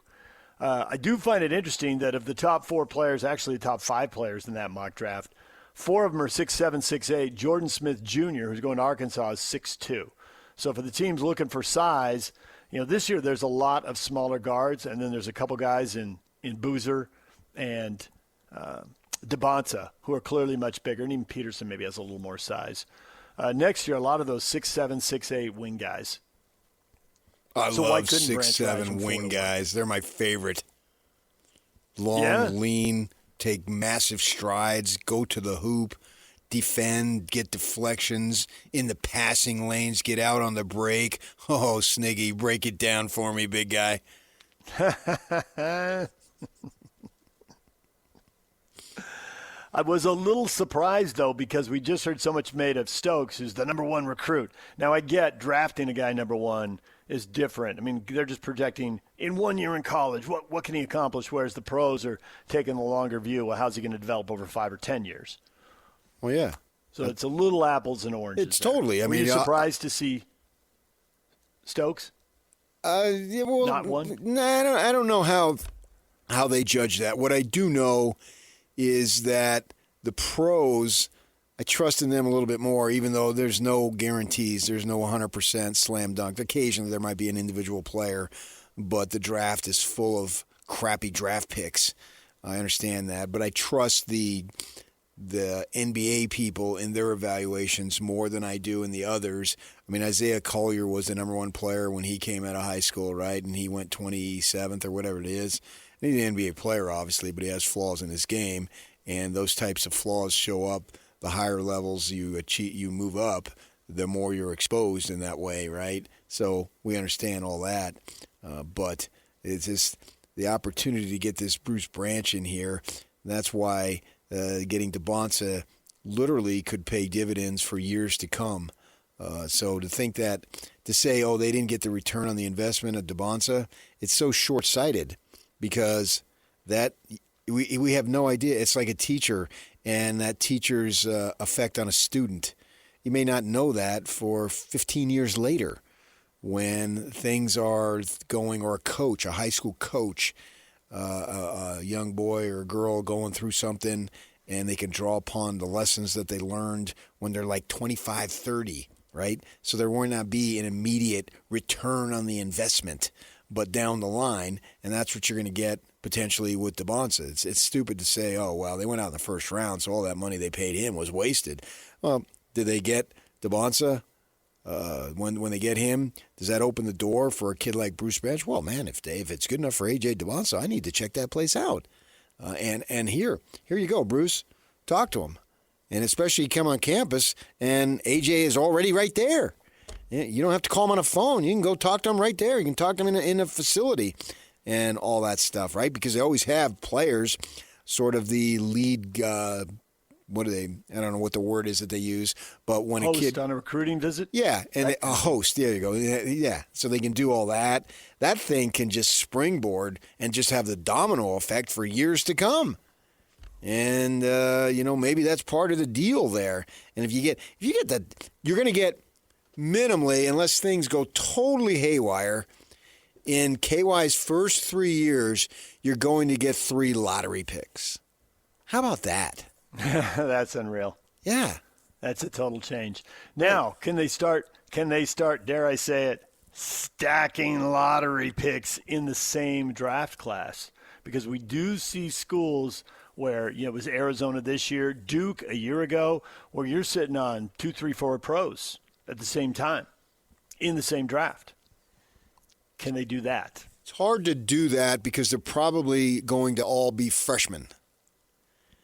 Lottery picks, right? There's not a lot of non-freshmen who are lottery picks, and a lot of those times those guys are foreign guys who may not come over. So that's going to be difficult, and I realize Duke did it last year. Right. And, maybe what you want to be able to do is get – and you can't take KY can't get all the credit for developing Richie Saunders because he played for different coaches. I think a lot of the credit goes to Richie Saunders for developing himself. So what you try to do, if you can do that, is get kids who you can develop. We'll see what this Rooker kid can do if he stays in the program, and what is he like his junior year, and if he's ready to go at a high level, and then you've got some kids, some 1 or 2 freshmen that you brought in then, combine him, or transfers for that matter, they don't have to be freshmen, do that. And I think that's more logical. But KY has broken so many freaking boundaries. I'm not going to put any boundaries on this guy. I'm not going to put any limits to say, that's not going to happen at BYU while Kevin Young is the coach. Absolutely not. I want to see where he can go. Guide. Yeah, history's no longer a good guy. I wonder if they could do something like at Arizona where Krivas has come in and his role has grown. Coach him up. Yeah, that's what I'm saying. Yeah. So it's not all freshmen. Right, not everybody has to be a one-and-doner. And they can get somebody, and then get a player who has a bigger size and can be a better pro prospect than a Rob Wright, I should say. He comes in and has a first year and then maybe plays the field or doesn't play the field and realizes that I don't need to play the field. I got everything I need right here. And so his second year around, combined with Bruce Branch and so forth, then they're that much better. That's why I anticipate next year's team being better than this past season's, because Rob Wright will be in a program for a year. You have a top-level talent like Branch, maybe not as top as Dybantsa, but then you're going to augment it, and you got the Wayland kid, and who else they got? They got somebody else, Yock, out of the transfer portal already, right? Who is it? They got. Remind me who you just mentioned. They got another LDS kid coming in, right? Chandler. Chandler, there you go. Yes. Yeah, right. That's what I was thinking. Colin Chandler. Right. Yeah. So you got him, and Chandler now, he's 2 years removed from the mission. He's played 2 years. Shot 46% from three last year. The best of Colin Chandler is going to be seen in the 26-27 season. He needed time to grow a little bit. He spent 2 years not playing the game of basketball. You got to give him time. So now the best version of Colin Chandler, Kevin Young and the Cougars are going to get. That's why I have a lot of optimism for this team. They still need some big guys. We know that, but they're not done. So what they've been able to do has been really good. I expect they'll have some big dudes that can take care of that and all that stuff, and away they go. That's why I have optimism to think that next year's team is going to be better than this year's.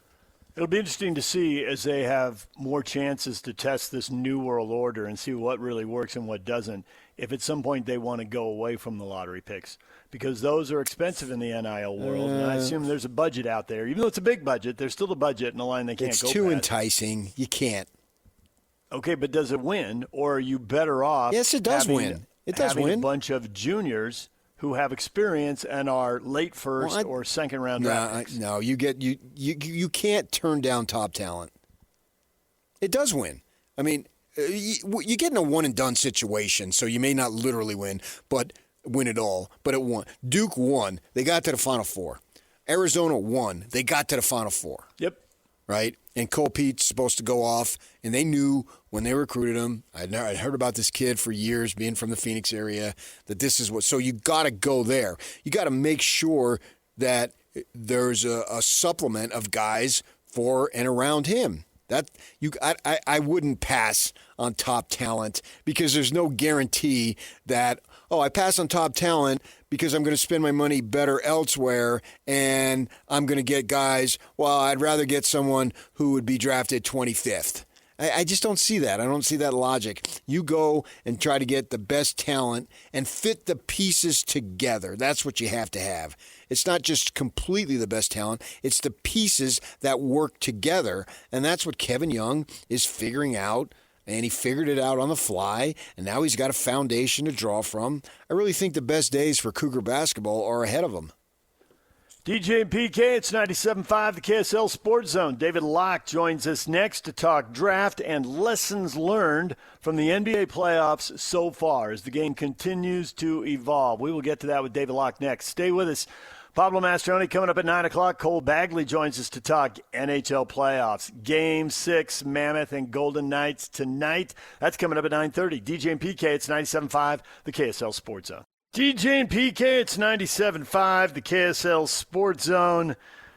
We've had some surprising developments here in the NBA playoffs, PK. Were you more surprised watching I almost said the Phillies, watching the 76ers tie up the Celtics 3-3, or more surprised watching the Knicks build a 50-point second-quarter lead on the Hawks? All right, I'll take that as you weren't surprised by either one of them.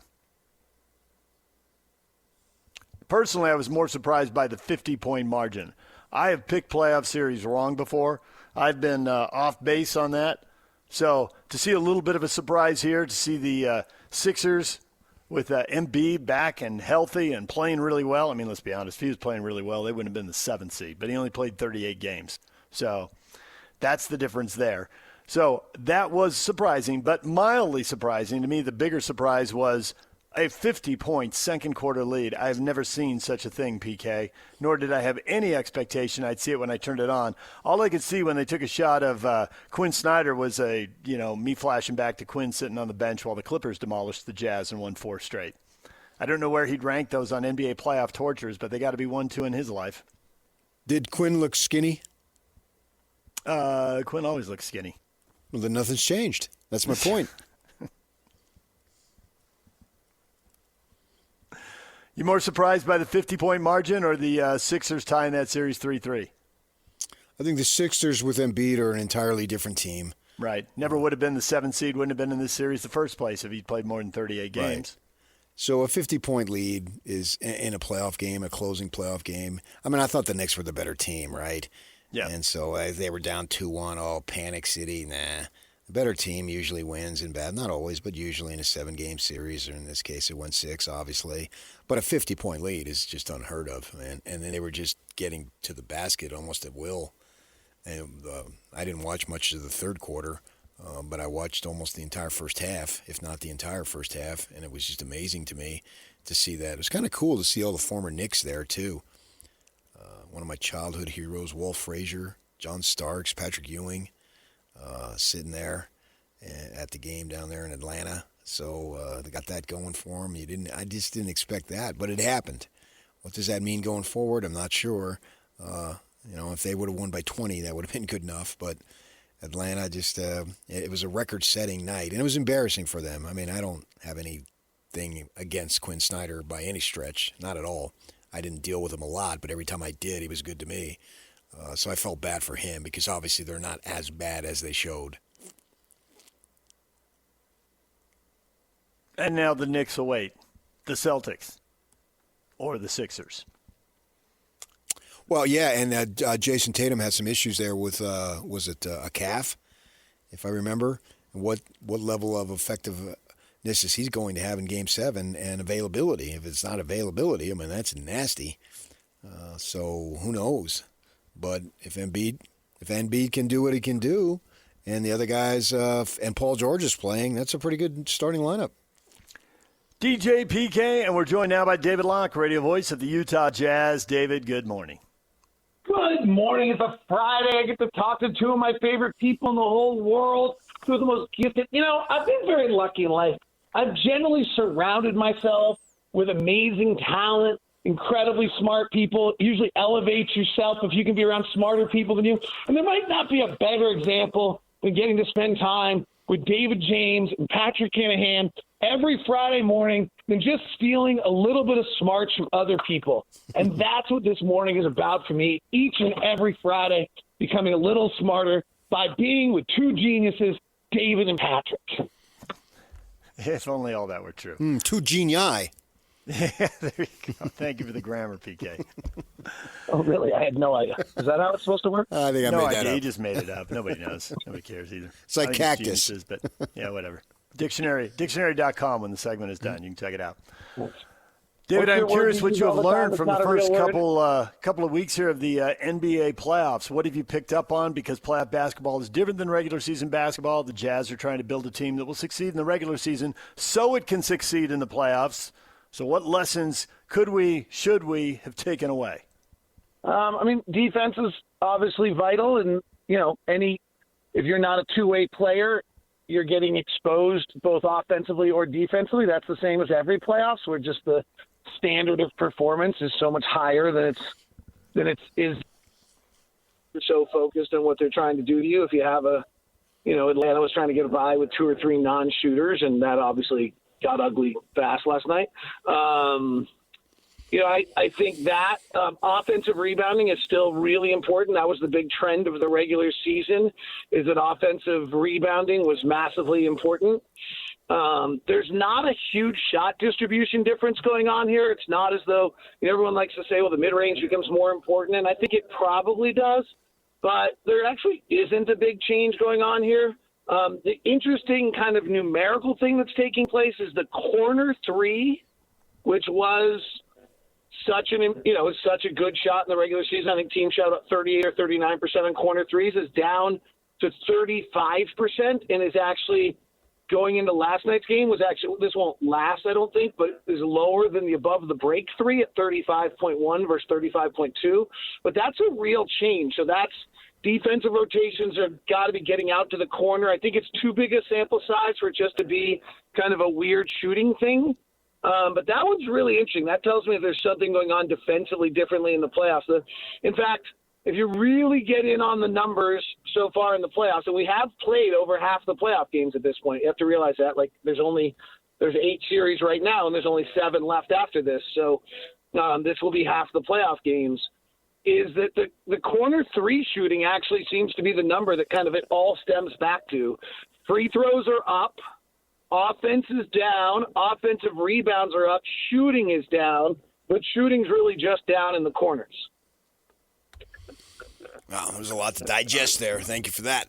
I was joking. Dude, I'm trying to rise to the occasion to be equal with the genii or whatever you are. Okay.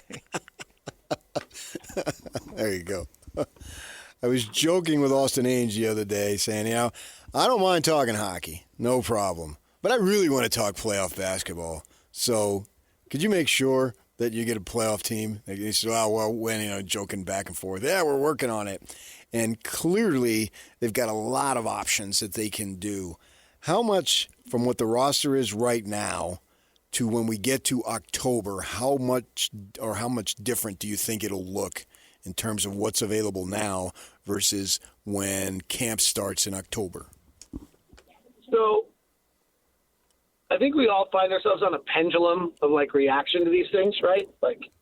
I happen to be right now kind of swung all the way to the side of dramatically different. Every indicator that I have is if we really think we're a top 6 playoff team, we better overhaul this from 5 down on the roster. And maybe that's unfair to those guys because they just haven't had the chance. And TJ Shannon last night's a vital piece of the puzzle. And who's to say that Isaiah Collier or Bryce Sensabaugh couldn't come off the bench as the 11th or 12th guy to do that for the Jazz on playoff series? So maybe this is unfair. But, I'm just looking at, the indicators. How many guys are playing in the playoffs that shoot under 30% from 3? Dyson Daniels, Amon Thompson, Oscar Thompson. Okay. And they're all problems when they're on the floor right now, and they're all the 3 best defenders in the NBA. How many players that are actually 3 years and below are getting time in NBA playoffs right now? Not very many. How many are going to be left after the first round? Not very many. So all the trends to me say that if we're really a serious playoff team and trying to be a top 6 playoff team, we can't have 5 guys in our rotation next year that are in their 3rd year or less in the NBA, or even 4th year or less. You just can't do that. We need to find our Marcus Smart. We need to find our, veteran that, Marcus Smart because he's an ass kicker. Some veteran shooter because Tim Hardaway Jr., who's been around for 10 years, that you just kind of know isn't going to be phased by the moment and can make a shot. I understand they lost last night, but you got those type of players. We don't have those guys, and I think we're going to have to find a way to get them if we really think we're a top 6 team in the Western Conference. But I will admit, I'm swung pretty, I can feel myself probably being swung too far on the pendulum right now to that side, and I probably have got to come back and say, well, those guys never were that guy until they got their first chance to do it. And a little bit of my mindset right now is well, they haven't done it, so they can't do it, and that's probably not fair to Bryce and Isaiah and Cody. But, honestly, Isaiah and Cody, the shooting numbers it's really drastic. You're not playing in the playoffs if you can't shoot over 35% from three. You're just not, unless you're really special at something else. And frankly, Flip shot 32% from three. I'm totally with you on bringing in veterans. I've said veteran ball handling guard, veteran shooter. I'm not giving up on the young guys. Now I realize there's some salary considerations. You may have to give up somebody to get somebody, much as they did with Jaren Jackson Jr. You just have to give up on some of your young guys. But I think they have to go in with the idea of building a 10, 11, or 12-player rotation and people have a chance to be competent. Because if there's a takeaway in this, David, it's the injuries. And I don't know what it is, but the best theory I can buy into so far is the one you said, is the guys are running and cutting more. And just the number of injuries. All-stars missing the games, and now players who aren't quite all-stars, but they're top 50 or 60 players. They're very good. The household names. I mean, we're about 10 deep now. We might even be a dozen deep in guys missing games. I don't think that the Jazz should assume that they're going to have their best roster available in the playoffs, because basically nobody in the West does. Everybody's lost somebody for at least one game. Right. And I think there's a chance – I don't know if the math actually works at that list, but I do think there's a real chance that these guys that we saw develop this year and make great strides could be 11, 12, 13, and 14 on the roster next year. But Bryce, Kyle, Cody, and Isaiah are 11, 12, 13, and 14 on the roster, kind of like Terrence Shannon was in Minnesota this year and Jaden Clark was in Minnesota this year, and they're not a part of the rotation. But then you get to the playoffs, and the years of development kick in because Bryce is ready to come in and beat Terrence Shannon last night and make those plays. And Isaiah's able to come in and be Jamal Shed for Toronto and make plays. Jamal Shed had to start with him quickly out, and I think is going to turn out to be too much. But I think you do have to go to 11, 12, and 13, and maybe that's where some of the guys that we've watched for the last few years actually are this year, because you had those veterans, and then because they've gotten so much time in the last few years, they're able to go. They're able to step up and make the big plays and really change. Terrence Shannon Jr. might have changed the trajectory of his career last night. You did not mention Cody Williams, so I'm assuming you're putting him in through 6 through 10.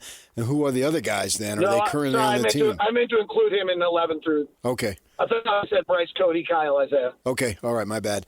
Then who is? So yeah, then, I'm just doing this okay. So if our five is our starting five, yeah, and your sixth guy is the draft pick, and your seventh guy is your backup center, which may be Zubac, but could be expensive, and then C, because I'm just not sure you're getting a better veteran of that nature. Your ninth guy is the ball handling guard that David just talked about. We got to have, and your 10th guy is some sort of other veteran. Well, then all of a sudden, Cody, Isaiah, Kyle, and Bryce have slipped to 11 through 14.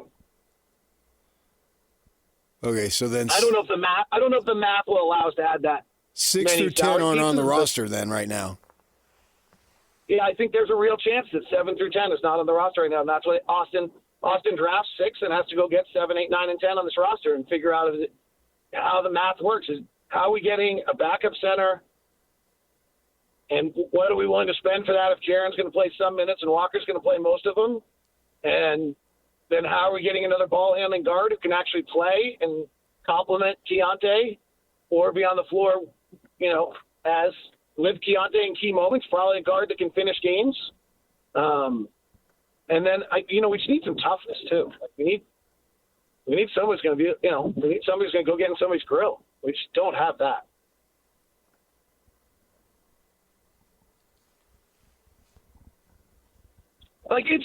You realize that, when we're talking about being 6th, We have to be better than Golden State, LA, Portland, Phoenix, and then one other team. Yeah. It's really hard. Everybody's getting big money. Get her done. Yeah, I think let's it can be face done. it, some of those teams might slip in some of their own rebuilds. Somebody might tear themselves apart, and somebody is going to get gutted by injuries. You know, if it's not you, then it's going to be somebody else. There's always somebody dropping like a rock because of injuries. Sure, but it's still, on paper to start the year, you got to get better than Denver, Minnesota, Houston, and LA, Lakers too. Like that's the last piece. You got to get better than one of those. Yep. I think it's doable, though. I get it. Work needs to be done, but I don't think it's far-fetched. I guess my point is it's not doable by just making a draft pick. Understood. Right. Yeah, I got it. Right. The draft pick's not going to help you win games next year. The G and I agree about that. It's a 3-0 vote on that one. Yeah. I'm intrigued by what you said earlier, and PK, this is the one time PK will deal with a stat. You were talking about the shooting percentages from the corner versus above the break. But doesn't all that need to be broken out to whether it's contested in the corner or it's open, whether it's contested above the break or whether it's open, and whether it's a contested to or whether it's open? Because when guys get open, the numbers go way up, and I don't know because you just threw the number at me, but my guess is those corner threes are down because there's 16 coaches on 16 playoff teams insisting we're taking away layups and dunks and we're taking away corner threes, and people are committed to limiting that shot because it's shorter. Doesn't it come down to, are you open also?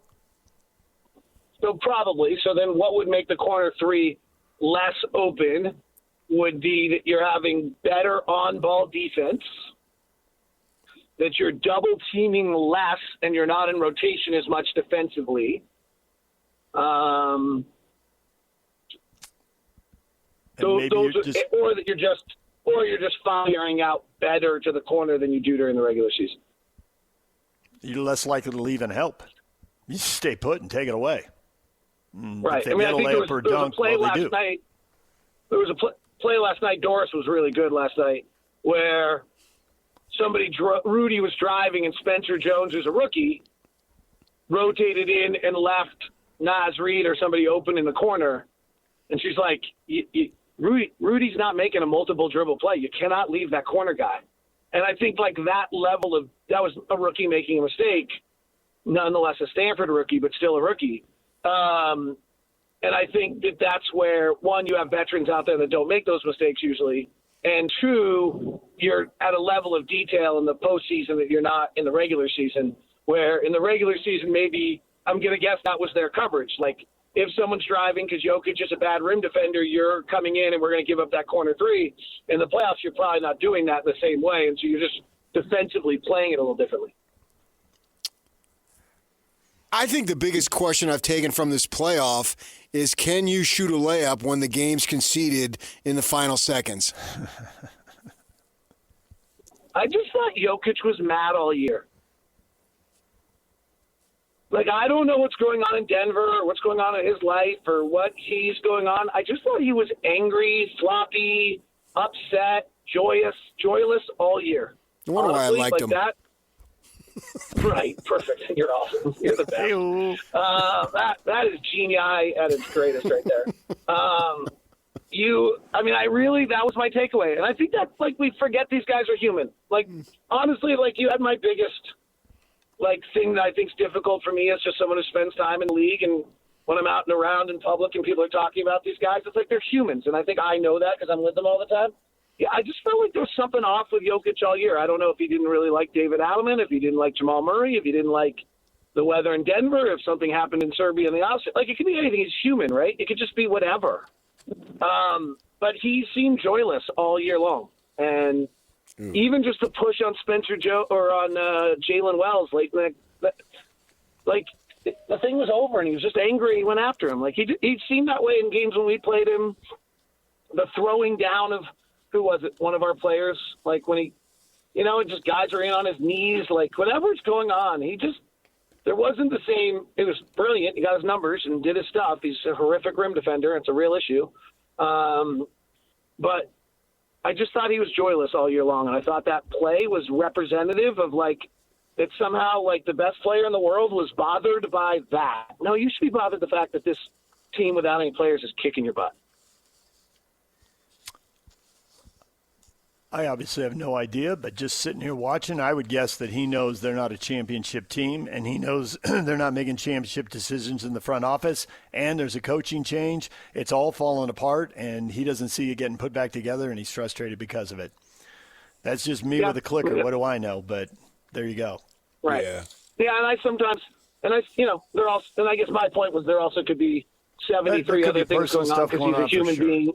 Yep. Yeah, right? Absolutely. Like just the same way we are. Right? The political climate in Serbia, it's just a mess. I'm not really going to talk about former Yugoslavian Baltic state. Oh, wow. Politics. A former Yugoslavian Baltic state. Wow, that's impressive right there. That's I'll genius. leave you this. Genius or genii, both are acceptable. The plural, genii, is more formal, an attendant spirit of a person or place. Ooh, we're getting deep now. So there's some good reading for you, There's David. There's no question that PK is usually the most formal of all of us. Right. Thank you, David. We'll talk to you again next week. Enjoy the games.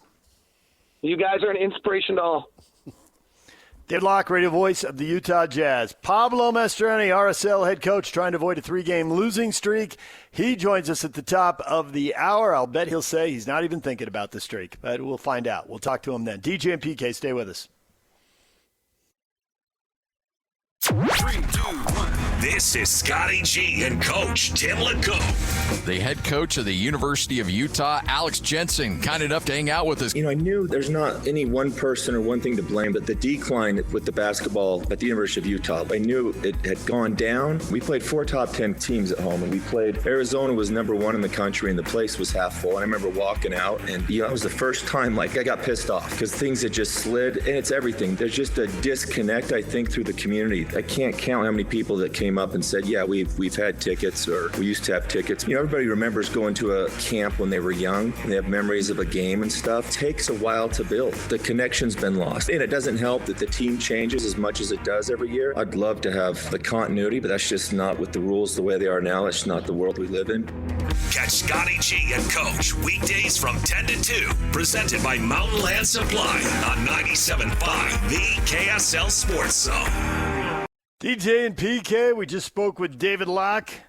The NBA playoffs continue. PK, you got any takeaways from David building that roster, sliding those young guys down into spots 10, 11, 12, 13?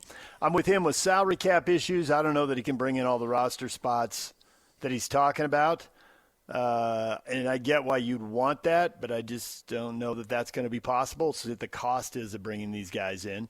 That's a big part of the puzzle. And I got to wonder, with 2 $50 million guys, and they're good players, we like them, and I think they'll do good things, but I do wonder, are they overpaid 5, 10, or 15 million, and is that going to make it hard to build the roster? Yeah, I mean, those are all worth wondering. I agree with that. I would lean towards they're not worth 50 million. That's where I would lean right now. Now, we haven't seen a play together and the results. I do think they can get top 6 next year. I get that that's a high bar to ask them to clear, but you got 3 years essentially with this group, and you're going to have to mix stuff up then. And you want to open a championship window, so you can't loiter outside the top 6 very long if you're going to have those two things be true. I don't think it's as high a bar as he makes it sound. Those teams are okay, but they've all got massive issues. Denver doesn't play like a D, and they still got top 6. And the roster isn't deep enough. Lakers, you're going to count on a 42-year-old now? So at some point, it's got to wear off, even if he comes back. We don't even know if he's coming back. Phoenix, they're limited, and what can they pull off? And they're fine teams. I'm not saying they're not.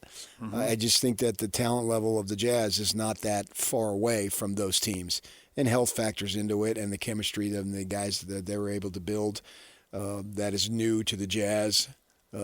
I think that the Jazz right now are a little bit more unknown than those teams, but when we get to this time next year, we will know and we will see that they're minimally right there, and they've got to add some guys. I think that he's consistently not been as high on these rookies, or not rookies anymore, these draft picks. Yep.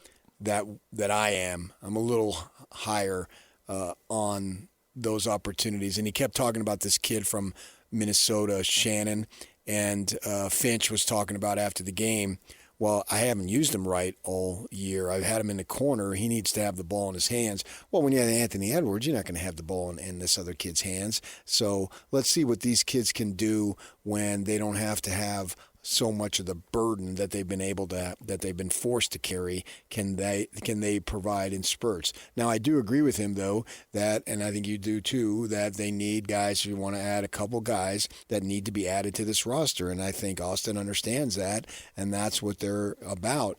And who's to say that they don't use, I would think that all those guys that he mentioned from 10 through 15, I'd be surprised if all of them are on the roster. They might be some trade bait that allows them to get some players. But I'm bullish on this team being good next year. I can see him bringing in a rookie and 2 veterans. That wouldn't surprise me. You were saying earlier in the show you've had some communication with Austin. I like talking Mammoth playoffs, but I sure like talk Jazz playoffs. Right. And working on it. And we were joking. I was joking. Yeah, I know you were. But, I mean, the point is he knows he's got to make those moves. We know he has to make those moves. The whole league knows he has to make those moves. But when Locke starts talking out to 10, it's like bringing in 4 veterans. Well, tell me what they cost. Maybe you find somebody sitting on somebody else's bench not getting paid, and you think that they can perform. You know, at times the Jazz have done that. And at times they've hit on guys like Millsap in the second round or Raja Bell back in the day who was buried on somebody's bench. You got to find the diamond in the rough. You can't pay everybody. You got to You got to go shop in the bargain rack. Well, sure. And get a it player right. like a Marcus Smart on his own. Yep. Is not that good, but when you ask him to fulfill a role that's vital, his level of contribution almost becomes better than the skill set because you need that, and you need a bulldog kind of guy. I get that. And Marcus Smart is only playing for $5 million these days. So yeah. Good way for the Lakers to shop in that bargain bin because they're paying LeBron and Luka, and now who else do they have money for, right? Yeah. All right, DJ and PK, it's 97.5, the KSL Sports Zone. Pablo Mastroeni joins us next. Stay with us. We'll talk to the RSL head coach as they host the Portland Timbers, try to avoid a 3-game losing streak. That's coming up. Stay with us. Pablo's on the way. DJ, PK, and we're joined once again by RSL head coach Pablo Mastroeni. Pablo, good morning. Good morning, guys. Pablo, as you know, you have Trey Fitzgerald usually standing within arm's reach of you, and Trey loves a good stat, probably a lot more than you do. And he'll always feed his stats, and he hasn't yet, but I suspect he will in the next 24 hours. Your teams haven't had very many 3-game losing streaks. You've lost back-to-back. You got Portland Saturday trying to avoid a 3-game losing streak. To what would you attribute that? Again, I think it's I say this and it's a bit redundant, but when you stick to process, again, you take the emotional piece out of it. When we break down games, we're not breaking down technique. Although on the day it could be poor technique or execution. We just talk about process and our positions. We talk about decisions, but we do it in a manner that eliminates emotion. And so I think streaks of any kind are very emotional, whether they're good or they're bad. And so, again, this week we really just been talking about how we could have done better in the first half from a structural perspective and decision-making perspective to allow us to get into the game and not give away so many cheap balls in our build that led to so many really good chances for LA, right? And so that's really been the focal point. And so now tomorrow we have a great opportunity to, again, put the week's worth of work into action and have a dynamic of performance with better understanding as to how different teams' defensive shapes will affect our build. And Portland will, they've been really good on the road. And so we've got to do an exemplary job of building from the back and eliminating high-risk decisions that will potentially, put us behind the score sheet. So I think that's a big part of, why we've been able to stave off these streaks, whether, good or bad. It's really about process. I'm watching the game Sunday, and you guys are coming down and getting into position. And, I don't understand all the ins and outs. I'm not going to pretend to be an expert. But I'm thinking, man, your guys getting roughed up big time to the point of virtually getting tackled. and nothing was called, and they show you with your hands up on the sidelines, blah blah blah. And so you talk about control, what you can control. Most coaches say all that stuff. I'm wondering in terms of explanations, so you can then not just get an explanation as to why something was or wasn't called, but that you can actually have an explanation, and then therefore you can then teach your guys, okay, this over here is acceptable, this isn't. And I'm wondering if you got that, so then you can be able to use that to your advantage going forward, because not only did it seem like you got screwed in the moment, if you don't get something where you're told what is acceptable, what isn't, then you don't know how to impart your knowledge and what you've learned to your guys. Right. No, that's a great point, PK. So after on Monday, so following the game, Kurt Schmidt and I were on a call with the pro referee committee, or the manager, and someone from the league as well. And we were on a call for an hour and a half. And basically the head of pro said it was a blatant dog-so denying of a goal scoring opportunity, which should have been a red card, and would have had us playing up a man for the next, whatever it was, 50-something minutes. So that's what they said. It was an error, right, by the referee. And so I think the toughest part, and so, we got a little bit, we got granular a bit with how they perceive games should be, managed or refereed, and the way that we think it should be moving forward. And so what they were talking about is they put a lot of emphasis on referees managing the heat of the game, the emotional state of the game. And what we've been saying is, Kurt and I have been saying, if you referee the game the same in the first minute as you do in the 85th minute, you're going to alleviate all this game management by the referee, which obviously, he's going to have his biases. He's going to be, affected by the home fans. If he sets a standard early on, and again, thinks about process as opposed to the emotional part of the game, he'll be able to conduct himself and I think manage the game in a way that makes sense to both players and coaches, as you were asking, PK.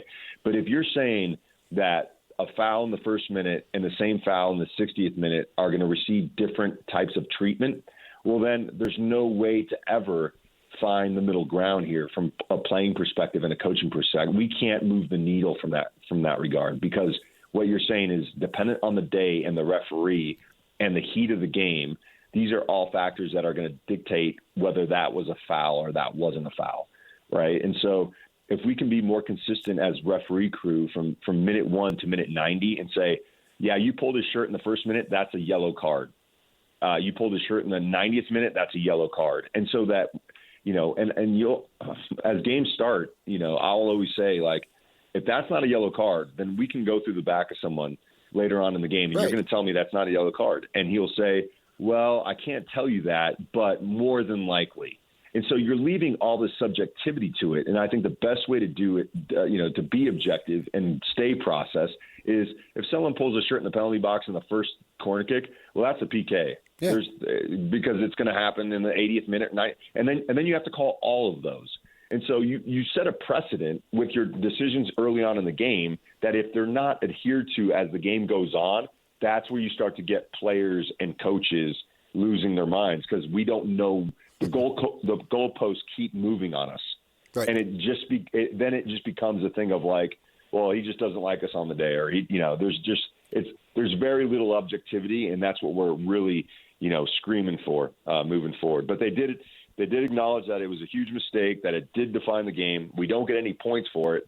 They're going to discipline the referee as they see fit. But I also think that, not having a public announcement, not holding, the referees, and I think it's due to their CBA with the league that they can't do that. But just it'd be great to hear from them, at times, and when games get out of control, because at the end of the day, they're the ones that are managing the game. So, so that's where we're at with all that. Well, we so kind of heard through it. We kind of heard from it through you right now. Right. Yeah, that's it. That's the only way. And it's going to take an hour and a half call after every game if that's what we want to do. And that's just not worth it, because again, there's a lot of ways we could have affected the game.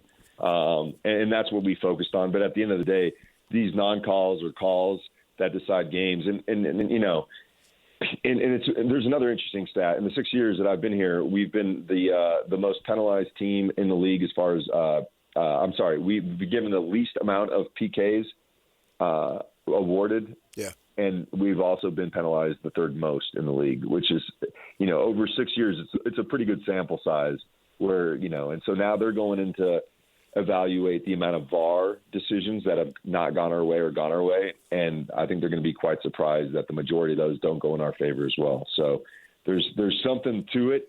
However, I think the most important thing is, like we always talk about, controlling what you can control, but just letting people know that I think is a good starting point. Okay, give me a couple numbers and I'll make a couple calls. He's got cousins in Jersey.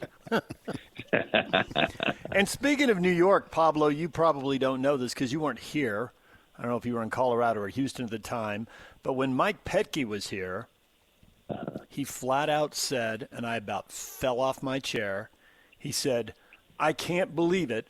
We got all these calls when I was in New York. We get none of them when I'm in Utah." He went right to big market bias. And he had some famous meltdowns that no matter how much you wave your arms on the sideline, you will never match. There was a time he demanded to come back on a post-game TV show with Dunny and I because we hadn't asked him a question. And Dunny and I both told him later, "Yeah, we did. You didn't want to answer it."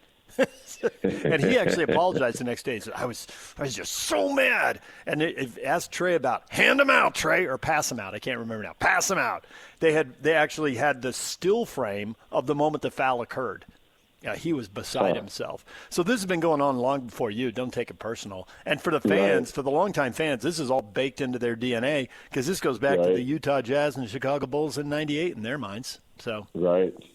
Well, I think, again, the onus is on us to win a championship, win a trophy, and start changing the narrative. I think that's win another trophy because, again, I think the more that we're relevant in the standings, the more that we're relevant, hopefully those biases start to change, But, again, the LA Galaxies and the New Yorks and these teams with star players, that obviously is going to affect a referee. A referee is human, right? So if Messi's on the field, it's going to change his whole demeanor, and reffing a game in LA with Peck and Paintsel, if that was Paintsel on the other side, that would have been a no. He wouldn't have even waited. He would have reached to the back pocket and given whoever a red card if that was Paintsel. So these are things that, we have to navigate, and it might be a little bit more difficult. But I think, again, there's a lot of situations that we can improve upon from our last game, and that's been our sole focus this week. So then do you make sure that that's your concern and the players don't get caught up in it?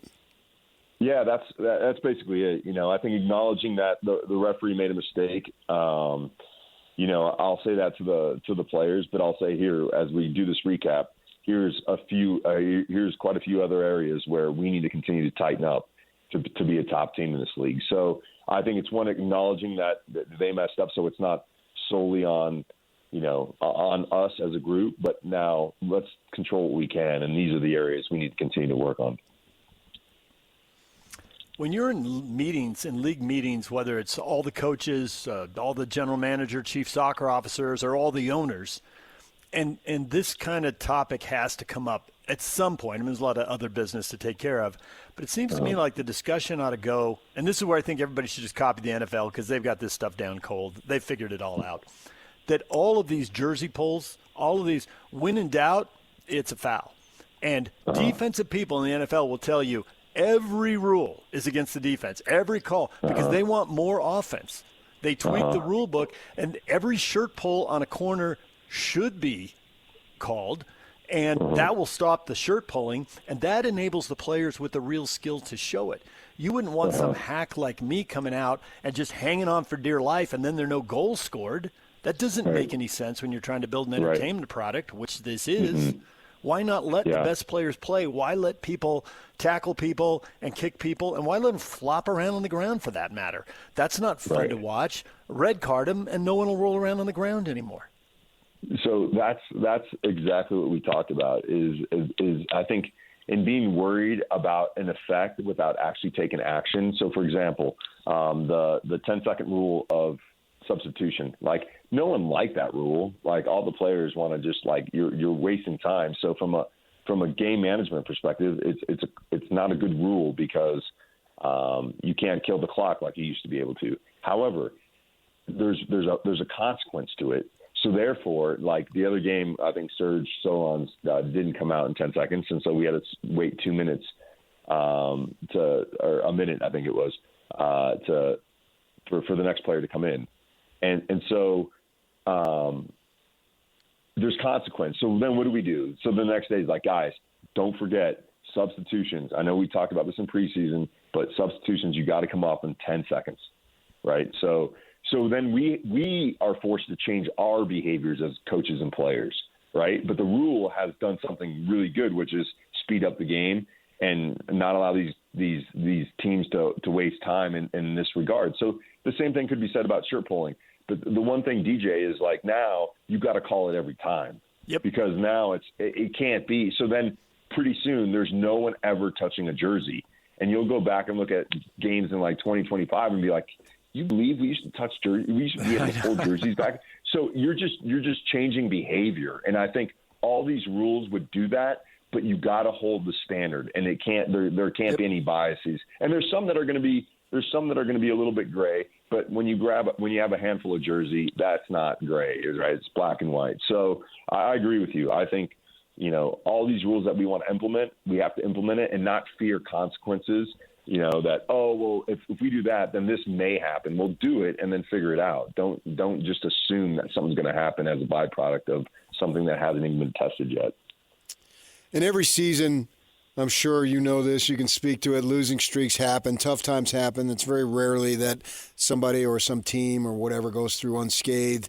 And when these things occur, how important is it for you to maintain your level of consistency so there isn't some form of anxiety that the players can sense and then they might internalize it themselves? Yeah, no, that's a great point. It's something that obviously with a bit of experience I've been really cognizant of. I think as a younger coach, what you're doing is you're wearing the emotions on your sleeve, especially after games. And the funny thing is that we're all in the same boat, players and coaches, and sometimes you want to get after the players, right? And the only time I've ever in recent years anyways, been emotional after a game was never about the performance. It was about the effort. And I've only done that maybe twice in my time here. And obviously with this group, effort is a standard, right? And so everything else it's about really thinking about is how do I want the players to feel after games? And that's what I say to myself. How do I want them to feel? Do I want them to feel like maybe it wasn't good enough, but we're a fantastic team and we're going to do better? Well, then my speech is always surrounded around that. Like, here, guys, we weren't sharp. We gave them opportunities. But listen, I've seen 7 games where we've been one of the top teams in this league. We're going to get back to work this week, and we're going to show next week what we're really capable of when we put all these things together, right? So it's acknowledging the fact that maybe on the day it wasn't good enough from whatever perspective, but it's also recognizing their effort to this point, their quality to this point, what I've seen with my own eyes, and what we're going to do this week to make sure the following week happens. So, PK, to your point, it's really about managing emotions after games because, again, the biggest critics are the guys in the locker room, right? They're really critical, and if I start pointing fingers, they're going to start pointing fingers, and then we create a different type of culture that we don't want around here. So I'm the first to accept responsibility for all these things and making sure that the workforce, the talented workforce we have, is prepared to take on Tuesday with a great mindset for the following Saturday. So what did you want Victor Olatunji to think and feel after that game? Because he started last year, he looked good. He got hurt this year, and Solon's played great, so you didn't want to take him out. Victor got to start. What'd you think, and what did you want him to leave with? Yeah, I think, again, the toughest thing for the striker position, it's there's a lot of confidence involved in that position, right? I think it's getting a lot of, you're not always going to score the chances that you're given, but over, maybe 2 or 3 games, you're going to probably knock 1 or 2 of those in. And I think Victor was in a lot of good positions, but there's also a little bit of rustiness, right? But I thought the effort was really good. I thought, he took on some really good positions, and maybe the execution of certain plays didn't come off. And so that's understandable. But it's also acknowledging that we have a guy in Sergi that's in a great run of form. And like I keep telling Victor, we're going to need everyone here, right? And there's going to be a time where Victor, Sergi, whatever reason is not playing as many minutes, whether it's form or, he's injured and can't play in a certain game. And so the onus is on us as a coaching staff to make sure that Victor is always ready. And when I say ready is not only technically we're giving him a lot of reps, but emotionally, like he's ready to contribute in a meaningful way. Because again, the worst thing you can do as a staff is just stare at the guys that are always on the 11s and not give any love to the other guys. And then something happens to those guys, and now you're going, hey, we need you now. And he's like, no, you guys weren't around when I needed you guys, right? And so that's something that we as a staff have to be very deliberate in taking part in and making sure that we're connecting with everyone, in particular the guys that aren't playing in these moments, so that when called upon, they'll be ready to go. Pablo, we appreciate it. That was a lot of refereeing talk, but that is what the fans are talking about right now. So thanks for enlightening us a little bit. Awesome, guys. We'll see you guys next week. All right, there's Pablo Mastroeni, RSL head coach. We got to take a break. When we come back, it is Game 6 tonight. The Mammoth and the Golden Knights. We'll be talking playoff hockey next. Stay with us right after the break, and we'll get to Game 6. DJ and PK, it's 97.5, the KSL Sports Zone. 3, 2, 1. This is Scotty G and Coach Tim LeCombe. Joining us now, Big 12 Radio, one of our favorites, Ari Temkin. Much of their plan around next season and being the favorites in the Big 12 depended upon Sorsby being the starting quarterback. Looks like Will Hammond, who tore his ACL last year, is going to be the starting quarterback for them. To me, I'm operating under the assumption that Sorsby will not be playing quarterback for Texas Tech and will not be playing in college football again. I was arguing that even with Sorsby, BYU should be in the conversation with what they bring back. I mean, Tech has a ton of talent, but BYU brings back significantly more players. I think without Sorsby, BYU is firmly in that favorite discussion. I think Houston, too, based again on what they bring back. Arizona's another team that should factor into the top of the conference. I think you can make the case that both Arizona and Utah should also be in that conversation. Catch Scotty G and Coach weekdays from 10 to 2. Presented by Mountain Land Supply on 97.5, the KSL Sports Zone. DJ and PK is brought to you in part by Trajan Wealth. Call Trajan Wealth today, your local trusted financial fiduciary. Call them at 1-855-TRAJAN-1 or visit their website at TrajanWealth.com. We're joined now by Cole Bagley, Utah Mammoth insider for KSL Sports. Cole, good morning. Good morning, guys. How are we doing? Doing well. The debate this morning, do you believe the Mammoth can force a Game 7? And basically, with the exception of Game 3, these games have basically been coin flips. So I'm figuring, sure, they could. Will they? I have no idea. Do you see this as a coin flip, or have you seen something now that makes you think one team might have a distinctive edge in Game 6? No, I think this is a really close series. The fact that most of these games have been decided by just a goal, and Utah has led quite a bit in this series, especially in the third period. I do think that Utah has what it takes to force a Game 7. If you look at just the shots on goal, the face-off percentage, the hits, I mean, everything has been just pretty even. And like you said, it's come down to a coin flip a couple of times. And unfortunately, I think some of that luck, if you will, has been more on the side of Vegas. Although I do think it's more experience, right? I mean, Vegas has been to the playoffs 8 out of 9 seasons. They've won a Stanley Cup within the last few years. And you can kind of see that experience coming through in those moments where they need a big goal or they need, a big save or a big stop or whatever it is.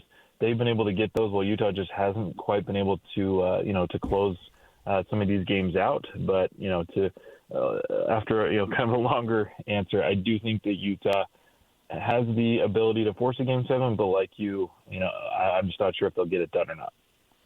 How about the power play? Can that be fixed? That's a good question. Yes and no. I think we're seeing some of the same struggles that Utah had for a majority of the regular season, kind of come back to the forefront in this series. And, when Utah is playing well in terms of their power play, they're asserting themselves physically. They're getting pucks to the middle of the ice. They're putting pucks on net, and that just hasn't happened. They've gone far too perimeter. They've gone far too predictable. I mean, they've started to settle again for just playing the puck between Keller, Sergachev, and Gunther, and both Keller and Gunther taking one-timers. That's just too predictable. Carter Hart has been ready for that, 99% of the time. And, it's just in the playoffs, the game is the same, but it also changes because so many goals are greasy. They're not as calculated. They're not as, well strung together. And Utah just has not asserted themselves in a way that has made them successful. And so, is it fixable? Yeah, I think it is, but I just don't know that Utah, has that confidence or is as willing to do the things in order to make the power play successful. Cole Bagley joining us here talking about the Mammoth Game 6 with Vegas. We've had people saying it looks like Vegas is more willing to try to carry the puck or pass the puck into that attacking zone, whereas the Mammoth look like they just want to dump it in the corner and then try to go and win it back. And that is bugging people. Now, the total number of goals scored in this series seems pretty high to me, and it seems like both strategies are working pretty well. First off, do you see that? And second off, do you think there's a reason for it? It's frustrating some people. I think what really frustrates people is the overtime goals because this thing could be over right now. But nonetheless, address that point because we're hearing that from people on social media. Yeah, I mean, what I've seen from Utah in this series is, they're outmatched in terms of physicality. Vegas is playing their game and their style in the defensive zone where they're very good at denying possession. They're very good at puck retrievals and breaking out and, playing the body to, force forwards off of the puck and, quickly generate turnovers and go the other direction. And unfortunately, that's how Utah, Utah was at their best, and I think we've talked about this before. Utah is generally at their best offensively when they're able to get pucks in deep, win those battles in behind the net, recirculate the puck, and then break teams down with their speed. Vegas has denied that every single game because they simply just bullied Utah off the puck. And so what that's forced Utah to do is to primarily rely on their speed, which, is there, which is, another strong part of their game. But so many of their goals have had to come off of the rush, and when you're generating off the rush, that means that you're creating turnovers in your own zone, which I think at times has been difficult. Vegas is at the other end; they're also a very good team in terms of possession, and that's how they've scored a lot of their goals. Is they've won those battles at the other end. They're getting pucks in deep, they're winning. They're retrieving, they're circulating the puck back to their defensemen, they're getting it to the forwards, they're getting it down low, and then they're winning battles in front of the net to, create dangerous scoring chances and score greasy goals.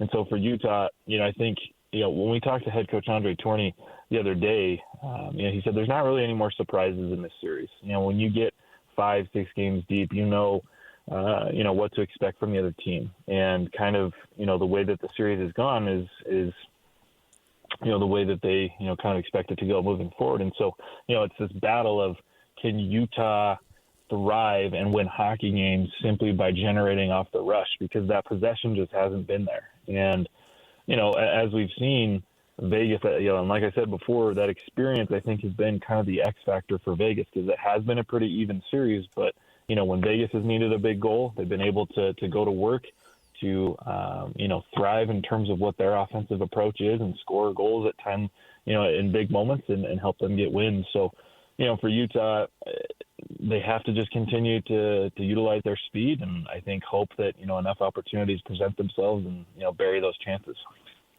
And we keep hearing about the experience issue as far as on the ice.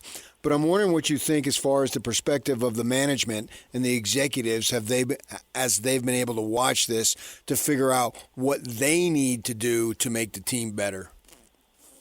In terms of like right away or long term? Just not necessarily immediately, but across the board as they go about this, because everybody understands that this is an expectation of this is the first of several postseason appearances that will be consecutive. So maybe they can see things, okay, we need to do this, we need to do that to make the team better in the succeeding years when it gets to the postseason. Yeah, I think the biggest thing is Utah needs to add size, and I think that's pretty obvious. And I think that management is already considering that. If you look at the prospect pool, there's there's a whole forest of trees that's coming up in this prospect pool. I mean, most of these young guys that they have down in the juniors and the AHL and what have you, they're big boys, they're big players, and I think where that's played such a critical role in this series is, yes, the hits have been pretty even, but it just feels like Vegas has been more impactful with their physicality. For Utah, it feels like they're just kind of finishing checks that don't really matter, whereas Vegas is bumping guys off the puck. They're denying zone entries with their physicality. They're winning back pucks and breaking out and then going the other direction. They're able to assert themselves in the offensive zone, by winning battles and pushing defensemen out of high danger areas so that they can then generate dangerous scoring chances. So for Utah, I think it's become pretty obvious that Utah has the speed, they have the finesse, they have the skill. But where they've lacked in this series, and I think what's determined the outcome of some of these games has just been Vegas's ability to just kind of bully Utah in a lot of different ways. And if you look at the teams who have won Stanley Cups over the last few years, it's been a huge combination of speed, finesse, but then physicality. I mean, the Florida Panthers, have set that standard where it is a bully style game that is winning Stanley Cups. It wasn't the Edmonton Oilers who thrived in terms of speed. I mean, they have two of the fastest players in the game, but, Florida was able to bully them and win 2 Stanley Cups. So for Utah, hopefully obviously, like I said, management has a plan. They see that there's a need for size, but hopefully, in addition to prospects, I think you have to look at, free agents and possible trades, coming up this summer, because, this is the standard now. You have to get to the playoffs and you have to continue to make progress in the playoffs. And what I see right now is a team that, is good and is learning things and is making progress. But, if you just keep this same kind of a roster and same kind of approach, you're not going to make it out of the first round. And if you somehow get to the second, I think that's, kind of where you're going to reach, plateau. Your potential. Yeah, you're going to plateau. So I think that size is the biggest thing that Utah needs to add. And we'll see, as we move forward into the summer and into future years, how are they able to do that successfully? They went from 89 points and missing the playoffs last year to 92 and making the playoffs. But the league's kind of lopsided. There's more good teams in the East, and 95 points didn't make the playoffs in the East this year. And so when I think about, okay, don't plateau, get deeper, I mean, they have to get a lot better. Just in their division, Minnesota was 12 points in front of them. Dallas was 20 points in front of them. Colorado, I can't even do the math, 29 points in front of them. So it seems like it's not just how do you close the gap on Vegas. Vegas only finished 3 points in front of them, and now we're seeing how this playoff series plays out. But these other 3 teams look like they're way in front. Maybe they'll come back a little bit, but it seems like there's a lot of work to be done, and a 3-point improvement isn't a good enough pace if they're going to catch these teams and compete with them. Yeah, I mean, I think the pace that you need to be on is 5 to 7 point improvement year over year moving forward. And, I think the Central is just kind of a tough division to gauge. I mean, that was easily the best division in the National Hockey League. It's 3 of the best teams in the entire league. I mean, Colorado, it was just they were setting records all year. I mean, it was one of the best individual seasons for a franchise in the history of the league. And then you had Minnesota go out and add a guy like Quinn Hughes to a very talented roster that is stepping into their championship window. I mean, they had a handful of players who, helped the United States win gold, and Boldy and Faber and what have you. And then, of course, Quinn Hughes and they've got Kaprizov. So it's just like Minnesota is just right behind Colorado. That is going to be an amazing second-round series. I think, whoever comes out of that series is who I'd expect to win the conference. And I think if Colorado is able to come out, I think that they'll eventually win the Stanley Cup. So, yeah, for Utah, it's, continue to get better every year. They've got an opportunity to do so. We'll see kind of how they play it out. I mean, there's a handful of contracts that are coming off the books this year that are going to open up some roster spots, both in terms of, forwards and defensemen.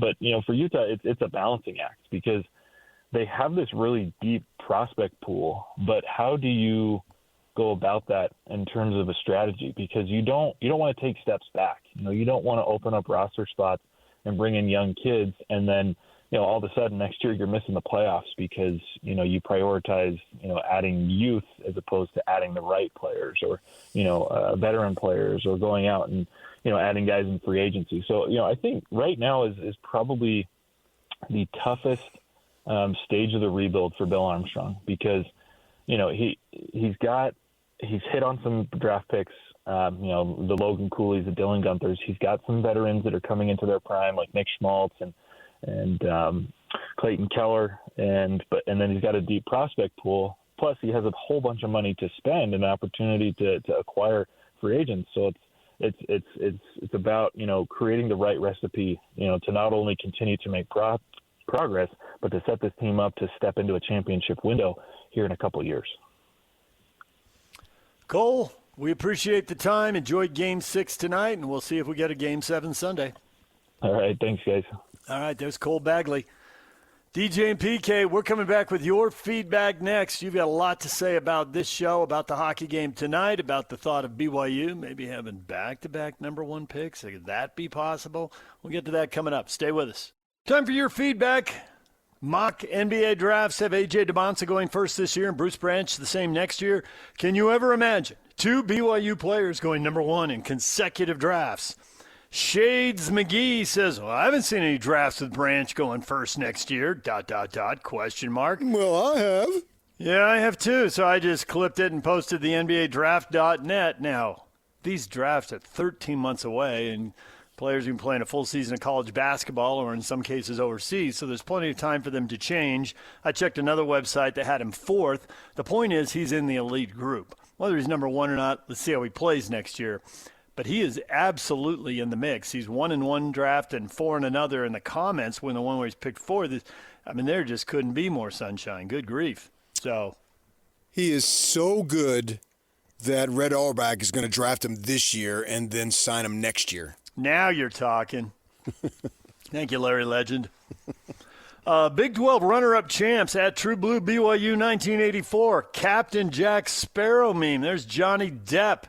Pirates of the Caribbean, staggering, holding the light. Is this a dream? A Cougar's life for me. Exactly. True Blue fan at Dodger Jazz Cougs. Oh, wow, that's somebody from L.A. who moved up here. That's an old story right there. Dodger Jazz Cougs. That's me. That's my burner account. That's your burner account. It's a great time to be alive, no doubt. Well, the truth is, there's a lot of energy around BYU, and you can probably say that's partly because there's good things happening, and then also because the WCC and independence in football, that was something when they first got into it, but boy, the last 5 years, everybody's worn out with it. So the combination of the two has really put everybody in a good spot. That's an absolute fact. Yep. All right, we got more people weighing in here on the mock drafts and on the thought of this happening back to back. Mickey, so money can buy happiness. I always thought it could. Well, that's because you had a mom telling you that the whole time you were growing up. Money loves money. Do you need revelation? Hasn't that been decided? Hey, who mentors you? Who leads you? Who teaches you how the world works? If I got a $20 million yacht, am I not going to be happier that I got a $20 million yacht? If you ever wander around in San Diego, if you go all the way to the end of the marina by the convention center, they look like those are billion-dollar yachts. Those almost look like cruise ships. But they're private yachts. Wouldn't that make my life happier? I think it would. I can't imagine being at sea on one of those things. That is just so foreign to me. Mike, it might happen, back-to-back number one picks, but as a BYU fan, I care more about what they do before leaving BYU. Okay, I get your point there, Mike, but I would say that A.J. Dybantsa just did about all he could. The team around him, for multiple reasons, wasn't good enough. But did A.J. come up short? Yeah, I don't think any of us left that season feeling like A.J. came up short. A.J. delivered. But between injuries and having a young team and not having some key pieces of the puzzle, there were multiple reasons that team just wasn't good enough. And I think you have to look at it the way we're looking at the Mammoth. This is just a start. We're barely getting started with Kevin Young's tenure at BYU. And so if they look at it and he took a lottery pick and then not that he literally turned that into the number one pick, because I think Dybantsa committed to BYU before Yegor got to the Sweet 16. But there's momentum being built, and they can spin last year very easily. And then Bruce Banch clearly bought that, whatever they were selling, he bought it. And that's a fact, right? He's there, he's working out and doing all the stuff. And then where do you go from here? And it looks like, we talk about the arrows. Are they down? Are they neutral? Are they up?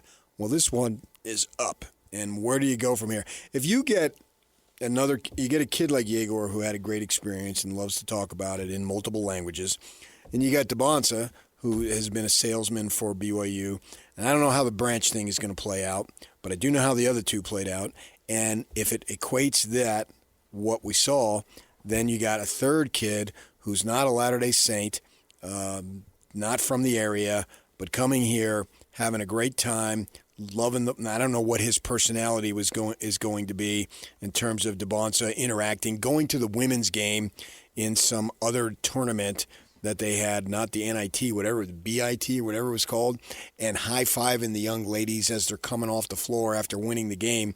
He obviously enjoyed the BYU experience, right? It wasn't foreign to him. It's something that he was comfortable in. If Bruce Branch comes anywhere near that, then you really got some momentum that you're building. So the question, can you ever imagine two BYU players going number one in consecutive drafts? I think Tyler answers for a lot of people. Nope. No, never. No, I did not visualize that. Yeah. And we'll see where it plays out for Branch. I mean, one mock has him 1, one has him 4. They're just throwing enough stuff up against the wall at this point. Does Sean Bradley go second and he was 7'6"? Yeah. Those guys aren't born every day. Nope. The other question, what chance do you give the Mammoth to force a game number 7? Can they get it done tonight in game 6 and give us one winner take all? And largely people are they're pretty encouraging. Although Vernon's a little down. Slim, but there's always a chance. Matt posted the Believe shot from everybody's favorite soccer show, except he photoshopped in the coach in a Mammoth jersey. Nice. Ted Lasso pointing at the Believe sign in a Mammoth jersey. Nice. Well, I don't see why not. I don't necessarily see why, but I certainly don't see why not. And that's why people like Martin put 50-50 and Doug put 50-50 and Neil put 50-50 because they're with you. Of course they could. And, of course, they could get beat, too. They can, but I think they got a good shot to win, as they've had every game. Michael, in our house, 75%. You come into the D.C. and you expect to have a good time in our house, it's not going to happen. How dare you? It's the University of Miami hockey. I do think sometimes Pablo was talking about this off the top when he was talking about emotion and try to make it about process, but it's hard when you're 6 games deep in a playoff series. And so the emotion is now the team facing elimination throws the kitchen sink, everything but the kitchen sink at them, and they win, and then it goes the other place and the home team wins game 7. We've seen that in the NBA over and over again. No, we'll worry about that if it happens. Totally agree with that. Force it. This is the first time these guys have played an elimination game, and we keep talking about have these experiences. You're going to play more elimination games, so have that experience now. And if you can win it, well, you're going to play more game 7, so have that experience. Right. I think it's really clear there's 3 teams in the West better than everybody else now. Minnesota and Dallas were 2 of them, and Minnesota knocked Dallas out. So the bar isn't set that high in this series or the next series. And you can say, yeah, but you're still a long way from the Stanley Cup. But there's still young guys who need these experiences. They got to go through them. So they might as well go through them now and have them to draw on next year. I hear you. Literally, I hear you. DJ and PK, we're done. Scott's coming up. Scotty and the coach on the way right here on The Zone.